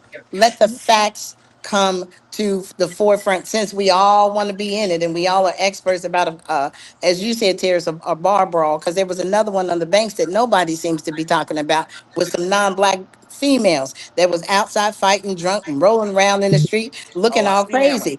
Yeah, and so we ain't saying the same things. And even sometimes you hear people like you and I perpetuate that same inaccuracy in our lives. And I thank you for holding up all the things that could traumatize you, that would get you to that point. Once somebody is calling you the N-word and putting their hands on you, that trauma may come to bear. You may get what you're looking for when you do that in the crowd. And it seems to me that guy called more than one person the N-word with a heart. And I don't play those games. I'm not that, so don't call me that, and I don't hate it. Hey, I Iris, appreciate y'all hearing my voice. Y'all want to hear my opinion about policing and the Black community and the business owner. I'm here for it. Yes, Mr. Nathan Ivy, I'm sorry. no, I was gonna say thanks for coming on. I appreciate you're breaking up a little bit. Yeah, you're breaking up a little bit, but Yeah. thank you so much. Appreciate you. Yeah, I told you I was See, staying out Kevin, of I it. can go wild. I can go long without saying a cuss word. Iris, See you know I y'all. love you. All right, take it easy, Iris. Love you. Woo, brother Dre caught the heat that time. Woo. Ain't nobody catch no heat. The bottom Woo. line is it explains why the city is in the condition it's in. Because if you are consulting and you're telling the chief the things you should do and you're bragging on all the things you've done since 2001 and the city's in the state that it's in, so you're part of the city leaders, and she had some pent up frustration clearly because she's so pent up. She's saying, "Look, I got bigger balls than you." Who does that, man? It's just totally disrespect. And this is how Iris tries to consistently control the narrative to walk in places, and you're not making a difference within certain police officers. And now it lets me know that she used the same tactic to bully Thiji. And she even said, "Yeah, I brought Thiji in. She's one of the reasons she's here." So that should tell you, if you brought Thiji in, what exactly is going on in your mind for somebody that you could bully? But Lisa Davis, Colonel Lisa Davis, who was a runner-up as well for the chief, she wasn't going to play Iris games. So this is a control factor, and we can't use this type of mindset to think that you're just going to totally get on, say, the Nathan Ivy show and bully me for the 30 years of policing and disregard it as if you are just Wonder Woman and done all these things. So it lets me know what is going on in the Black community, why they respond the way they do, and who's giving the ultimate consultations of what's happening. It clears up everything that we already thought. And like I said, the police officers don't like her. They don't care for her at all. And now it's publicly known that she's in Thiji's seat. She's in the mayor's office, and she didn't speak out about nothing dealing with the police shooting, because now she's in a position to where she can't talk in those manners, but she's going to talk and try to come out against Brother Dre. So let's now be real mindful of who is playing these narratives within the city of Cincinnati and why the city is going down the tube. I want to thank both sides. I want to thank Dre for being on this show because it saved me from, shall we say, having Iris's wrath directed at me as it was the last time. So, brother, you stay right on the show, okay? Especially when she's on. Let me just say in fairness, and I get it, brother Dre, but look, Iris is not here to defend herself or thankfully or rebut any of that. And so you're entitled to your opinion, but to me, that is not what, we're here to talk about. And that's why I kind of went on ahead. Your opinion, what you think about Iris, what she thinks about you is really irrelevant to the issues that we're talking about, here today and trying to solve for situations in Cincinnati. Quite frankly, that's not what I'm interested in discussing. You two can feel free to hash out what y'all need to do. Hey, I was having a great conversation outside of the show. I get it, and we shouldn't have allowed it to. Exactly. I'm all for spicy debate on the issues, but when it start getting personal, that's where I think it crosses the line of anything is helpful to the audience. So it looked like we got David Whitehead on here. Yeah, David Whitehead, president of NAACP. Yes. Hey, how you doing, Kevin, Tarris, Phil, Brother Dre, and Nathan? I thought I'd jump in and tune in into this conversation because, there's been a lot of conversation around it. And one of which, I had a conversation, let's just be transparent. And I don't want to get off the topic because what we've been doing in my organization is to try and dispel some of the things that are leaders to why people go into violence. by helping with education, helping with housing, helping with financial literacy, doing employment, doing all those different components with our 17 different committees. But when I was on Lincoln Ware yesterday, it was yesterday, and I made this statement when Lincoln Ware and I were having dialogue in regards to Lincoln said, he kept coming. And I said, yep, he kept coming. He was looking for the action, and that was the action he received. It was portrayed as if I was saying that the white guy deserved to be hit. And that is totally false. It's a false narrative. It is an unfair narrative, because prior to that, I said he did not deserve to be hit the way we said. I posted many times in regards to how destructive and how wrong it was for that woman to be hit. Regardless, no man should be hitting a woman. But yet I'm getting 1,000 calls from racists calling to our office, leaving messages because Brother Dre, and I'm not understanding what your direction was to try and twist what I was saying. That's all. I'm just trying to understand. And that's why I came on here today, right now, to just get a better understanding of that. So you got a question for Dre? Brother Dre, public enemy number one. Oh yeah. It's not even about being an enemy. It is because we're all trying to do the best we can for our community. I put that in front of everybody. Everybody's trying to do the best they can for the community. But when you take and make something into something that it isn't, you create an unsafe environment, one, for me and my family. So now, I have an issue with that. But so what was said, David? What was said? What he can tell you what he said. How about he tell you what he said? Because I sent the clip so that we can talk about facts, so he can tell you what he said. Well, okay. I'm completely unaware. Yeah. Yesterday on the Lincoln Ware show, people were calling in when Smitherman called in, and they were drilling Smitherman, calling him a coon, calling him fake, calling him, white man lover. That had nothing to do with. Let me finish. All in the process, okay. and so people were posting, and here comes the president, because somebody mentioned about he got that action, and then the president of the NAACP comes on the air and said, if he wanted that type of action, I'm gonna give him that action. And he took it to that level to encourage. He never once discouraged anything on the Lincoln Ware show. You never once that is not true. Made a public apology, and it is tripping me out. That is not because true. These same people that are talking right now, I have not seen you out. Let him finish, Dave, please. I have not seen you out in any form dealing with gun violence and black on black issues within the community and the things that constantly happen when our young people die. I don't see you at all. So when somebody tells me that they do all these wondrous things, and you see the multiple gun violence and issues and crime against black on black, but now we want to make this the major topic of all time. Why? Because Brother Dre is calling people out and saying, if you're going to be part of the problem or part of a solution, and the things that are being here today, you're not presenting a solution. You have my number. So if you wanted to talk to me one-on-one, you could have called me and said that. But I'm not for anybody that's going to advocate violence in any form, period. Okay, are you done? Is it my turn? Because all the things that you said did not address any of the falsehoods that you made in reference to me. I didn't call in about a Smitherman conversation because I didn't even know Smitherman had called in. I listened to Lincoln Ware on brief breaks. So I called in speaking in regards to the situation of how great the weekend was, and we cannot let a small incident deter away from how great the weekend was. That was my conversation. And I talked about how wrong it was for that guy to be getting kicked and hit and all these different things.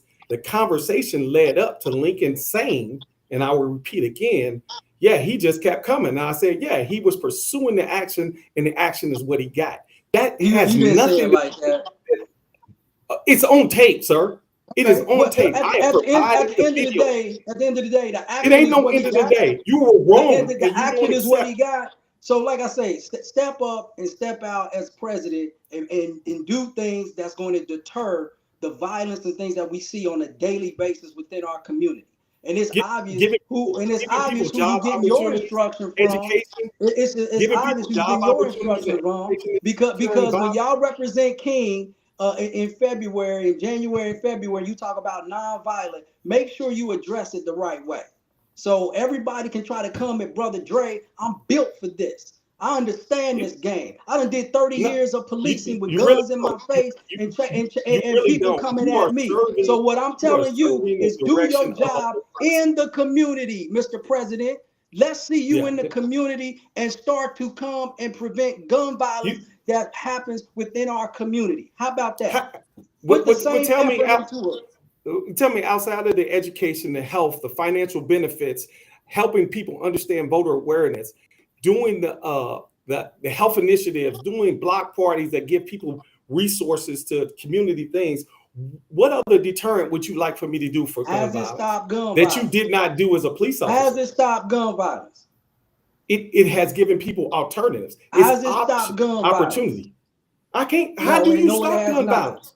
How do you stop gun violence? Can you give us the answer to how you stop gun violence? If you have not stopped gun violence, if you are not there in the street, if you are not there doing ride-alongs with the police to help prevent these things, what do you know about the police if you've never ridden in a police car? Have you given your life up for other strangers that you don't even know about? No, you haven't. That's every day. That's every day. You disrespect millions of police officers across the country that prevent and do everything they do. So you got the narrative that every police officer now. You're not saying anything. You're just talking. As the NAACP president, you have this narrative too that all police are bad, and this is why you sit back and tell me I didn't do my job. That is so untrue. Why don't you do a ride along with a police officer and tell me I'm not a law enforcement officer. That's not my area. Let me see you. But I think the point that he's making is my job. The point that he's making is everybody has an opinion on how you're supposed to do something.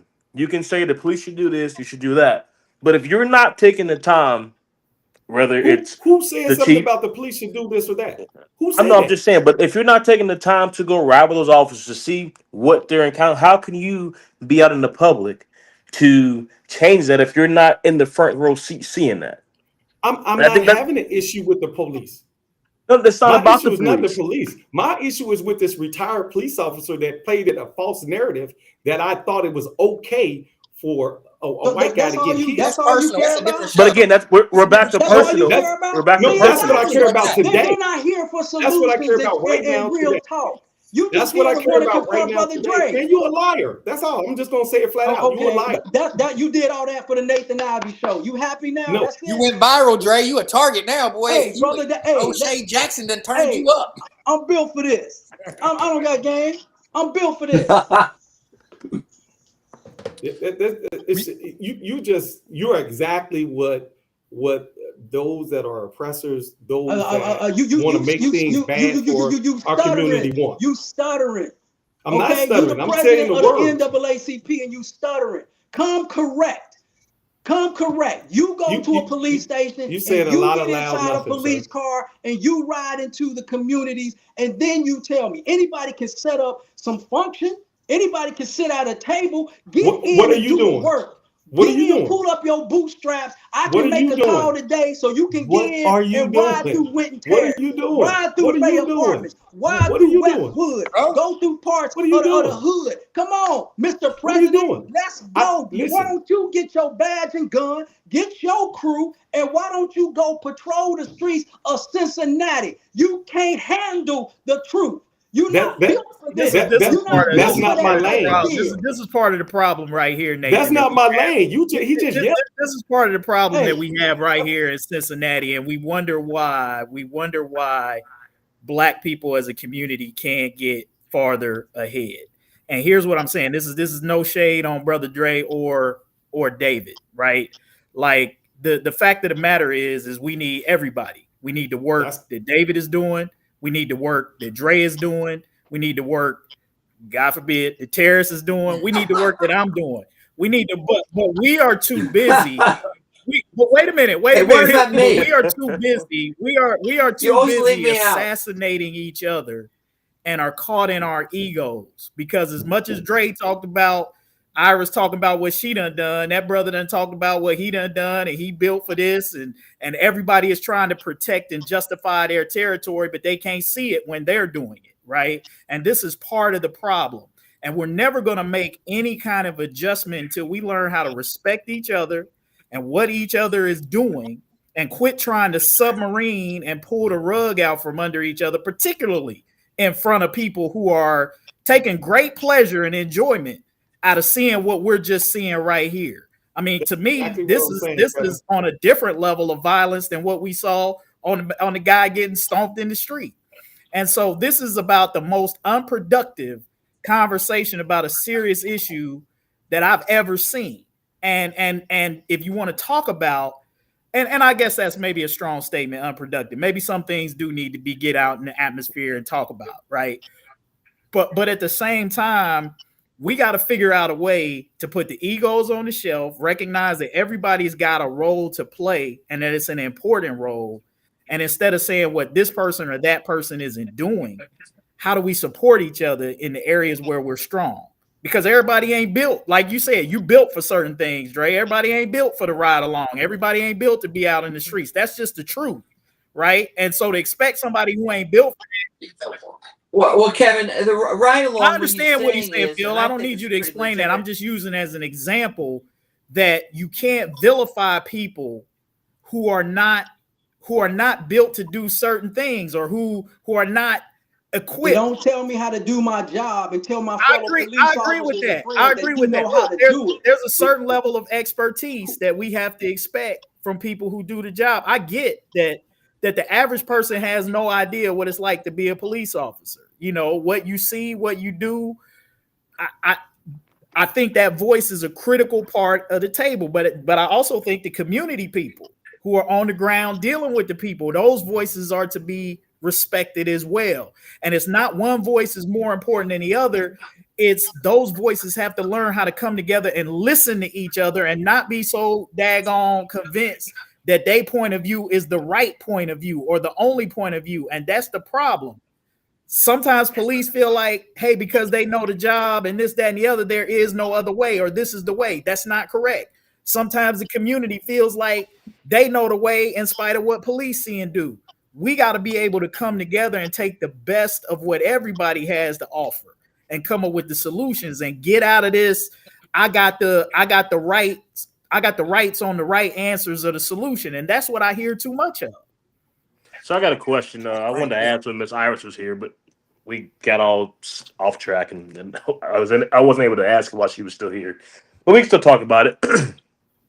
I know Brother Dre from around the District 5 when I was in the police scene years and years ago.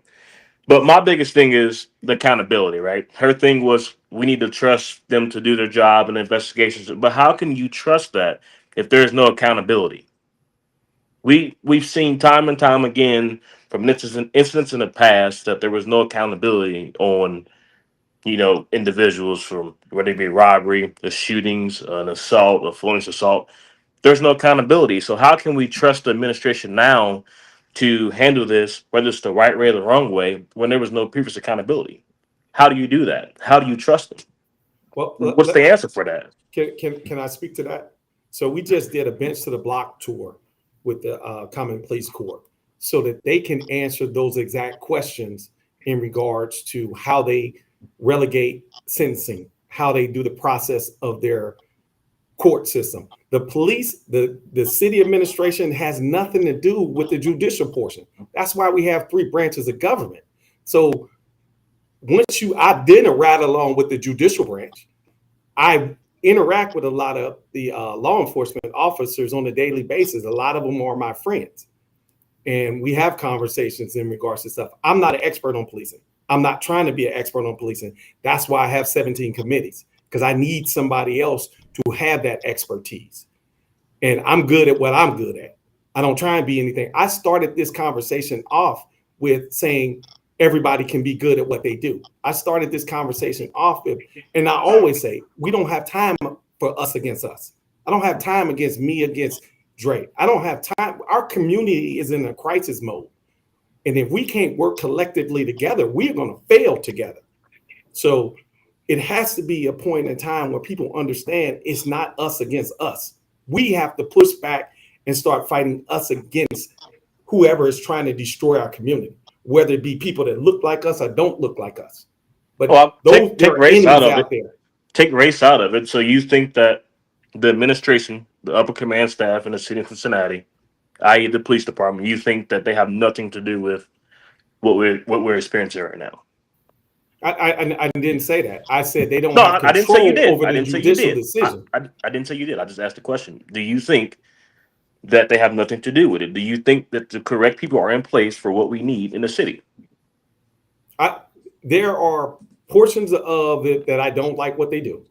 And I made that very evident when I went to bat talking about Captain Pettis' fire and the fact that I don't think that the policy was followed. And I stand by that. I came out immediately like, why is she not being promoted? And why is she being dismissed? So I still stand on that, on everything that I've seen and all the interviews that I've had and conversations I've had with people, that she should not be without a job right now.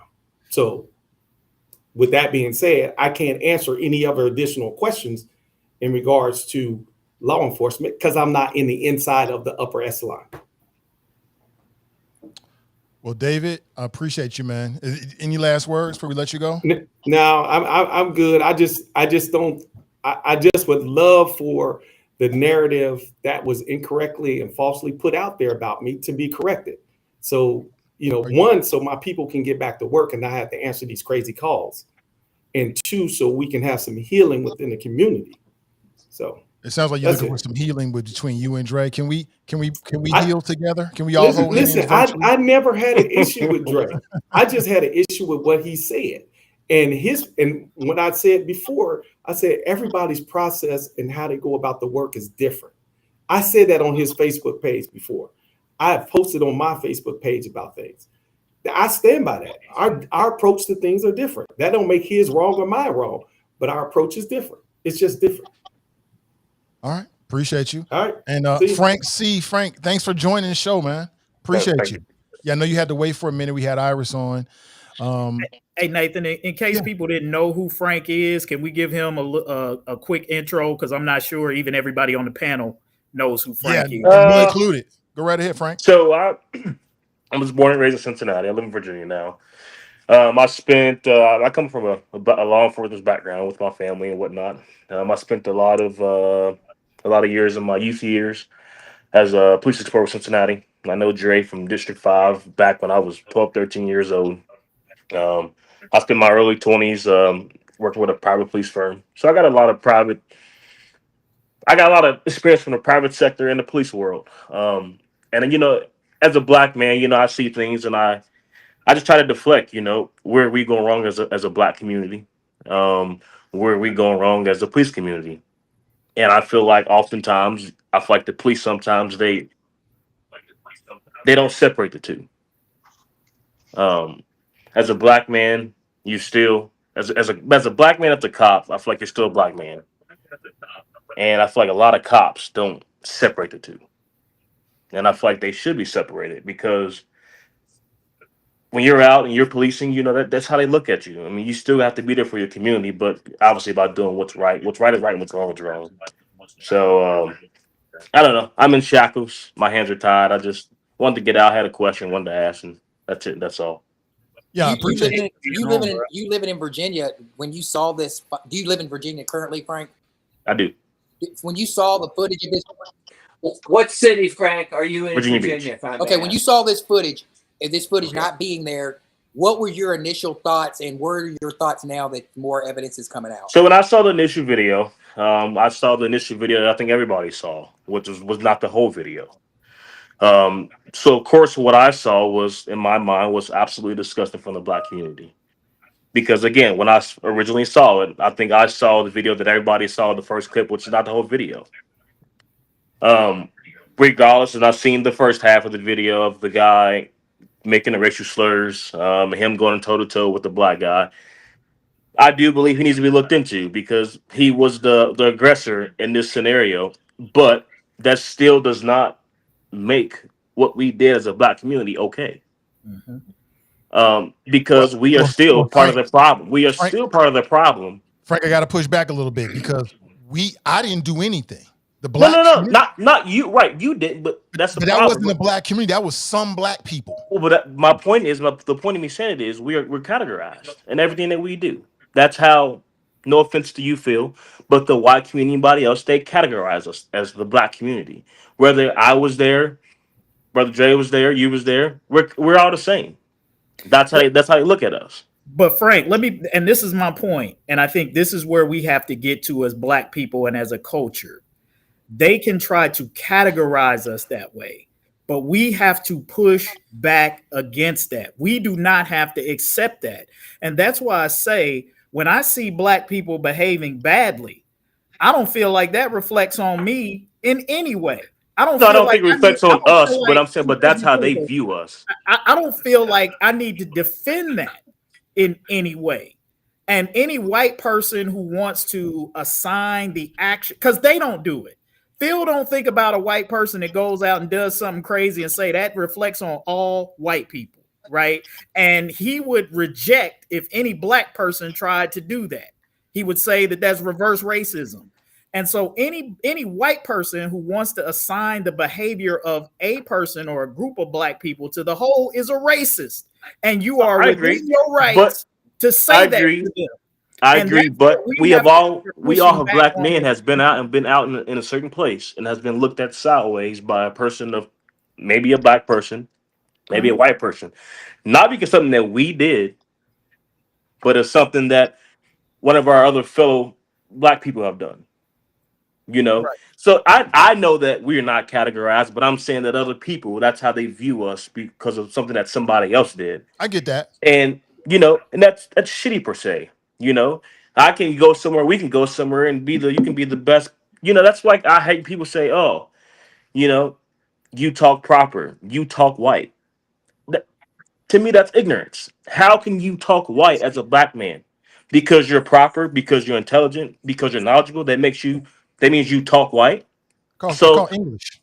that's called right. That's my same example is, so it's not that I'm categorizing, I'm saying, but that's how most I, or I some just wanted to view us. clarify. I just wanted to clarify because, like, So, for I years mean, I've and been it's saying I'm not absorbing somebody else because there's a drive-by shooting. That's not me.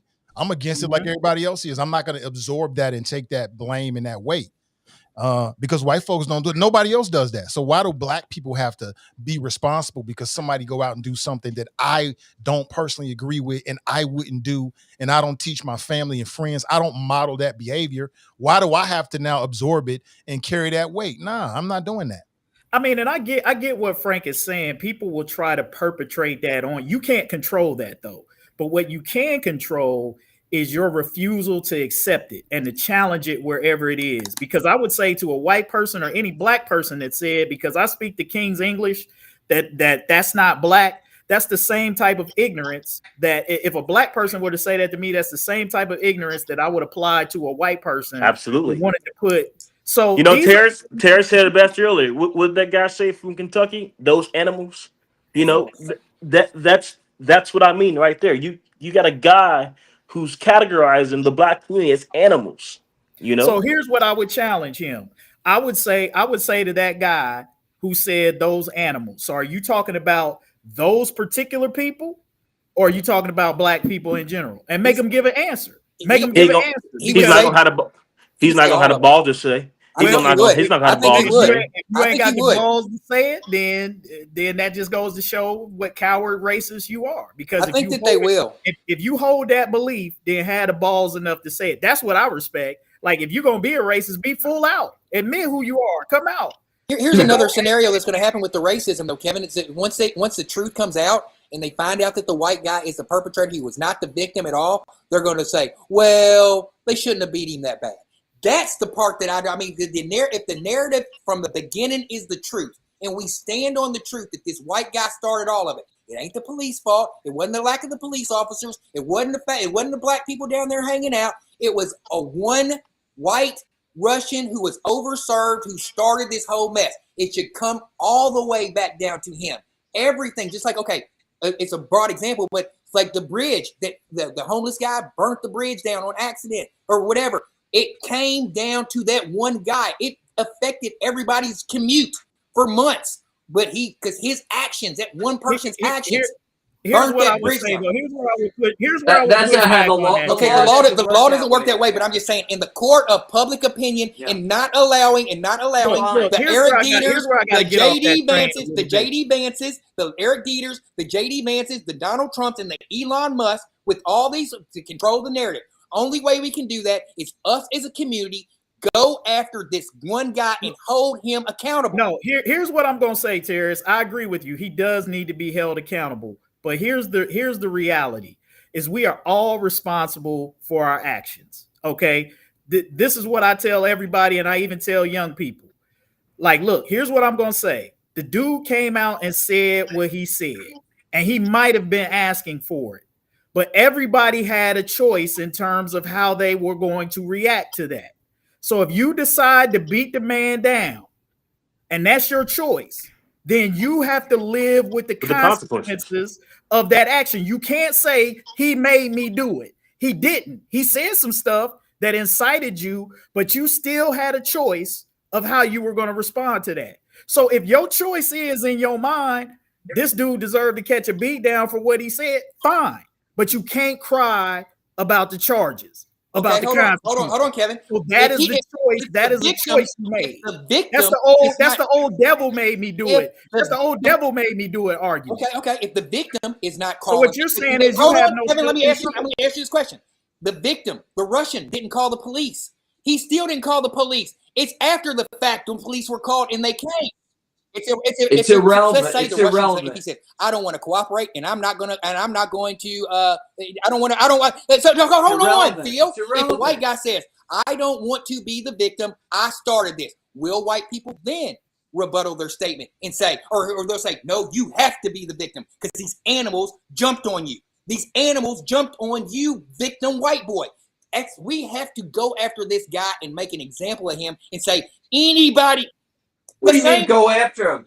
As Dre said, I can tell you right now, this guy would get, if he gets charged, it'll be disorderly conduct. Okay, but everybody else should be charged. You may not, excuse me, you may not like it. Just a second. You may not like what he did or what he said, but at least from a legal standpoint, as far as I can tell, he committed disorderly conduct. Excuse me, just a second. The other guys committed felonious assault. That's just what the law says. So here's what we should be for. As Iris said, we need to let the process play out, because here's the thing is we want justice to prevail. So as Black people, that's what we always talk about. We talk about overcharging and things of that nature. So if we believe in that, then you need to have fairness in this case.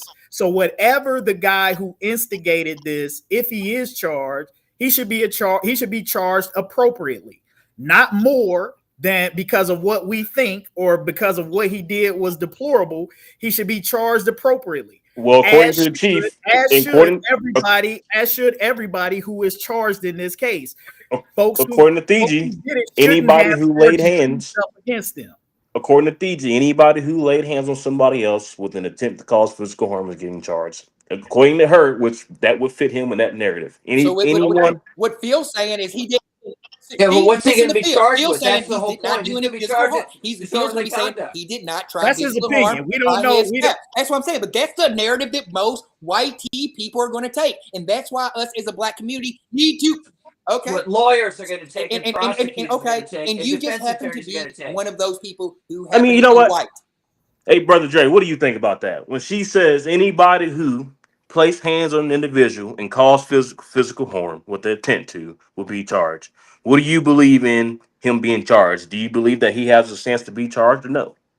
I don't. I think DC is all you're going to get. If there was no physical evidence, if there was nothing that caused physical harm, they're just going to give you DC. Hand to the face. Hand to the face is not assault. His hand to the face is not assault. Brother Phil will tell you 100 times, and that judges will look at you sometime and laugh and say, "I'm not charging you with that, and I'm not going to convict you on that." So my question are also, 80%. Terrence, not taking shots, but what about the two knee blows, the kick that he took to the knee before he smacked the guy in the face? Oh, when they were kickboxing back and forth to each other. To me, They okay. well, So what? they wasn't kickboxing back and forth. I'm not playing. I'm just asking. I'm not Yeah, playing. I'm just asking. right. So And at that point, is that considered self defense? Because technically, he kicked him first in the knees twice, and then he smacked him in the face. So dude, at that point, is that considered self defense? different guy kicked him. The guy in the black kicked him, or they were fighting around. And I equate that to nothing like if you're about to get into a fight after you leave the club. Let's talk about scenarios after when there's no cameras around, when you're about to leave the club and everybody's circling around, bumping into each other. Oh, you want some? You want some? We've all been there if you've been in a bar fight or been outside of a bar. You guys are acting like this is a one-off incident. This happens every single weekend. Yeah, but why should we take this and politicize it and give this one white guy all the credit to interfere with not just the Cincinnati mayor election, but potentially midterm elections and national elections? Because the United States of America's all eyes is on Cincinnati and how we handle this situation right now. So here's what Tarris is saying. So I think there are two separate arguments here as I'm listening and I'm trying to condense it. So there's the legal, there's the real life legal, which is, Frank, what you and Dre are talking about, which basically this is going to come down to what the facts are, what's provable within a court of law. And of course, if this guy gets an attorney, obviously the attorney is going to do what he does to get his client off and all of that. So there's that part of the argument in terms of what's provable. That's totally different than what people think and are talking about sort of in the public opinion sphere and even the political sphere, which I think is what Tarris is talking about. What complicates this is what people think in public opinion and in the political sphere ain't always going to match up in terms of what is actually going to happen in the legal system. We see this all the time. People get so juiced up because, one, they don't know the law. They don't know what people can be charged with. They know how they feel about what they saw and what they think should happen. And so when the law actually comes into effect, then you find out, well, you can't really charge him with that, or you can't get that legally because of the evidence, this, that, and the other. People leave disappointed because the narrative, the politics, and the public perception that's been created don't match up with the real and with the legal. So, Frank, when you and Dre and Phil are trying to talk about the real life legal, that's uncomfortable when people are in their feeling talking about. Well, no, I wasn't advocating for anybody. I was just curious to see, because like you said, he doesn't know the law enforcement aspect of it. So given that, I wanted to know what his answer was from his viewpoint, knowing and learning it from a different viewpoint, because sometimes you can have an opinion on something, but once you learn the viewpoint and break it down for somebody, that opinion may change. So I was just curious on maybe his opinion might have changed the way he thought about it, because maybe he didn't know, from this aspect. Let me ask you this. Let me ask everyone this. I don't believe, obviously the victims have not been interviewed yet. And when you do see him and they show his face, I can guarantee he's going to have a platform to where they're going to show his face. And then that will paint the other picture of exactly how brutal it was. So when people are saying, it was just a brawl fight, it was nothing, he just sustained a couple injuries, we haven't heard anything at this point from the people involved. The woman that's got hit in her face because of the HIPAA, they're not releasing any information just yet. But you can best believe with this platform, when they show them, they are going to be pummeled, face swollen, and it's going to escalate it to another level. This is going to be the second half. If Phil know what I'm talking about, when you have those aftermath injuries, and now you have the second half of the situation that is going to take it to a whole nother level. Yeah. That if that woman just following up on that, I mean, I hope she wasn't severely injured. She sure didn't look good, but if she was to go to the hospital and die 3 or 4 days later, I'm just letting you know that guy's going to get charged. Well, she did. Vivek Ramaswamy has contacted her, and if you look on his political page, he's got a statement saying he spoke with Holly and she's doing fine. She didn't even go to the hospital that night. She just kind of got knocked out. That's why I asked about the George Floyd. To some white people, seeing that white lady laid out like that turned some of my I always say white boy friend, my white Caucasian friend's stomach. They were Tarris. Can you believe what you just saw? I can't believe they did that to that woman. And I can see the guy, but the woman. It was a bar fight. And the more we maximize this thing into more than what it is, and not put the proper blame on who it is supposed to go to, because I'm not in NAACP. I'm a self-made man, and I can say whatever I want to. That white boy deserved everything he got. They didn't even get him good enough. David did. He don't. I don't have to walk that down. They didn't get him good enough. They didn't get him good enough. Brother Horton, let me ask you this. You ready? Yeah.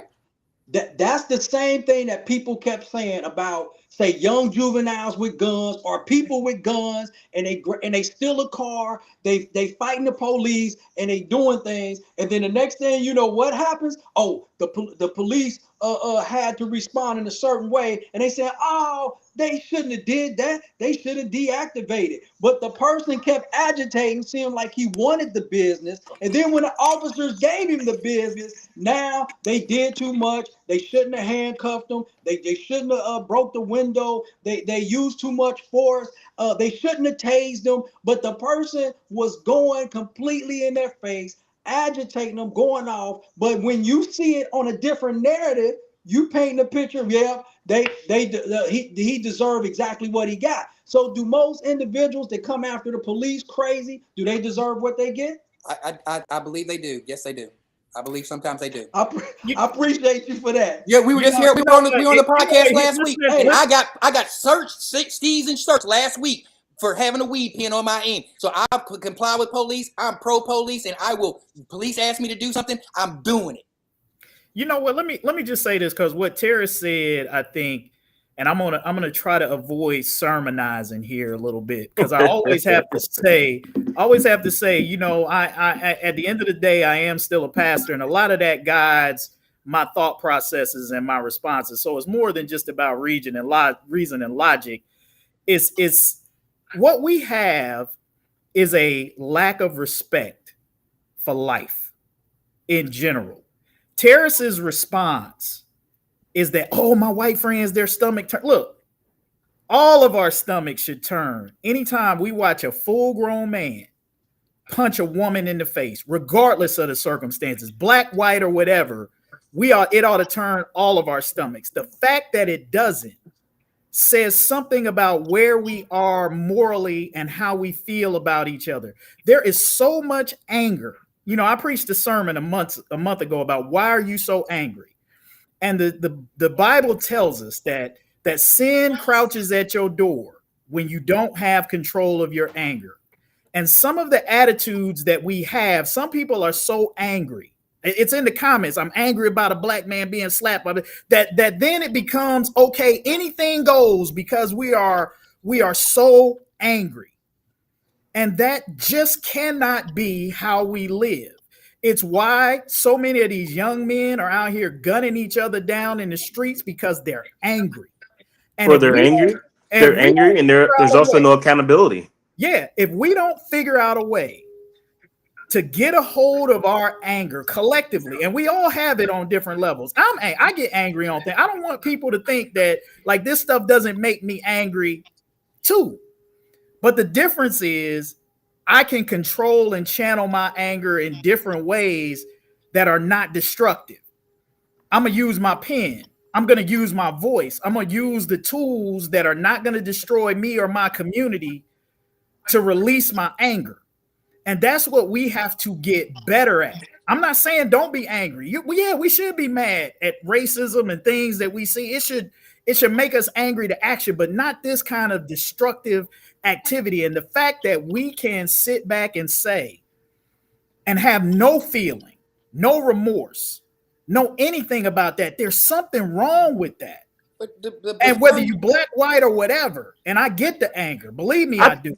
I think that's my problem. My problem with everybody is not everybody, but the people who think that my problem was with the folks, the grown folks that think that are saying that any of that was okay, regardless of what he did and what he said. None of that was okay That to we shall transpire. that we shall overcome, turn the other cheek mentality needs to go out the window at certain points. Cincinnati has sat on its hands for the past when the white skinheads came to Evendale. I already speak my mind. I said y'all should have kicked their butts right there on that bridge. Y'all should have whooped every last one of them skinheads right on the bridge. I said that last week when the protesters came over from Cincinnati to Kentucky and they broke the law. I said they should have. In this situation, when that Russian was in there causing all that confusion and they jumped on his head, they should have finished the job.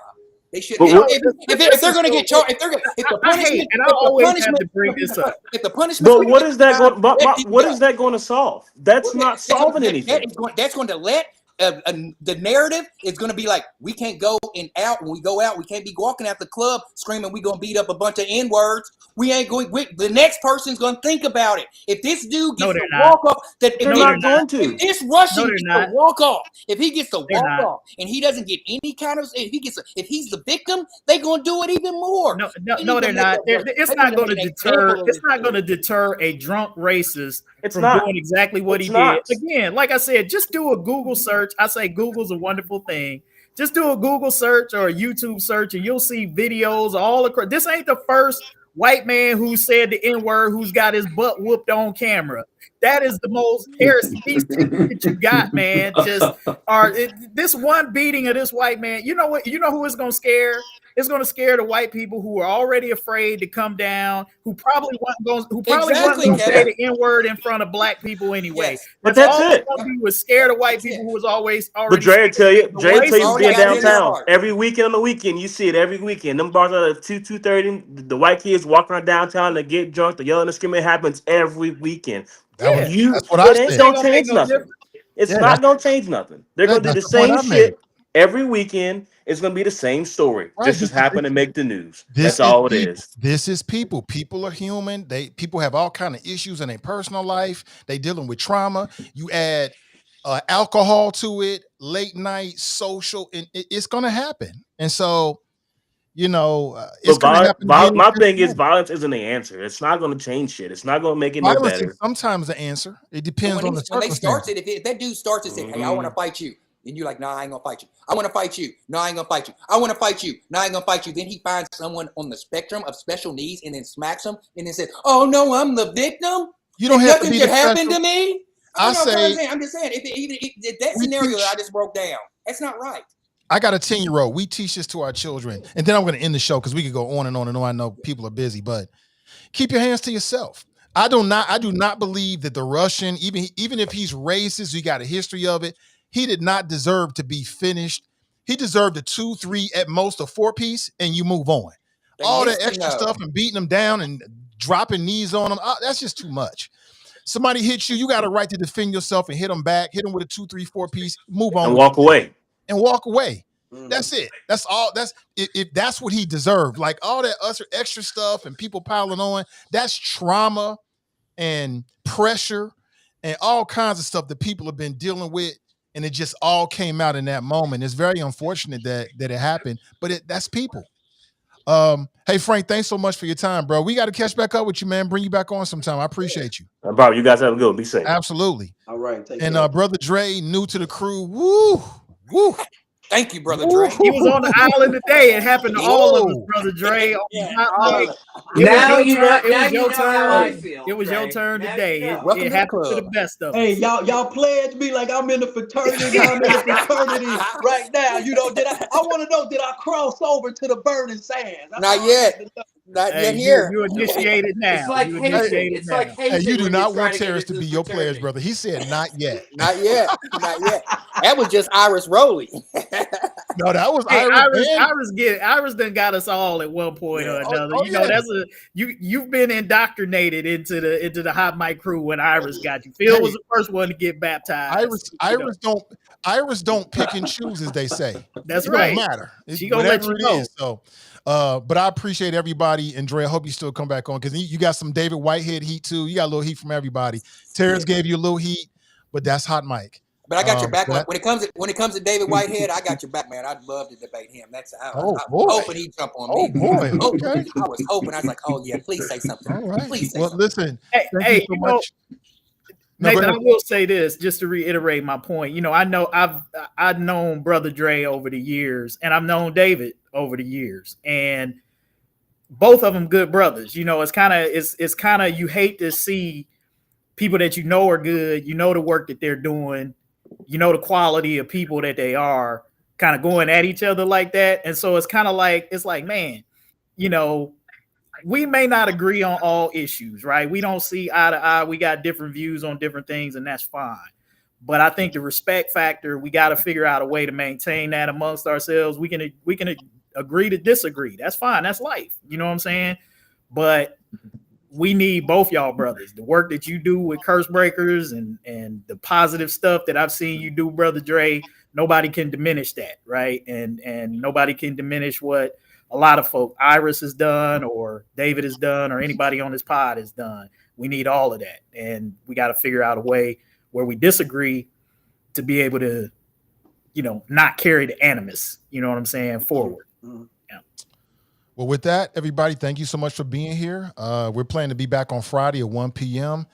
And you never know who's going to be on the crew and what we're going to be talking about. So please like and share this so people can see it who might have missed it. Tarris, Brother Dre, Kevin, Phil, Iris, David, thank you so much. Frank, everybody, all the people in the audience, thank you so much for being here. And have a good rest of your Tuesday.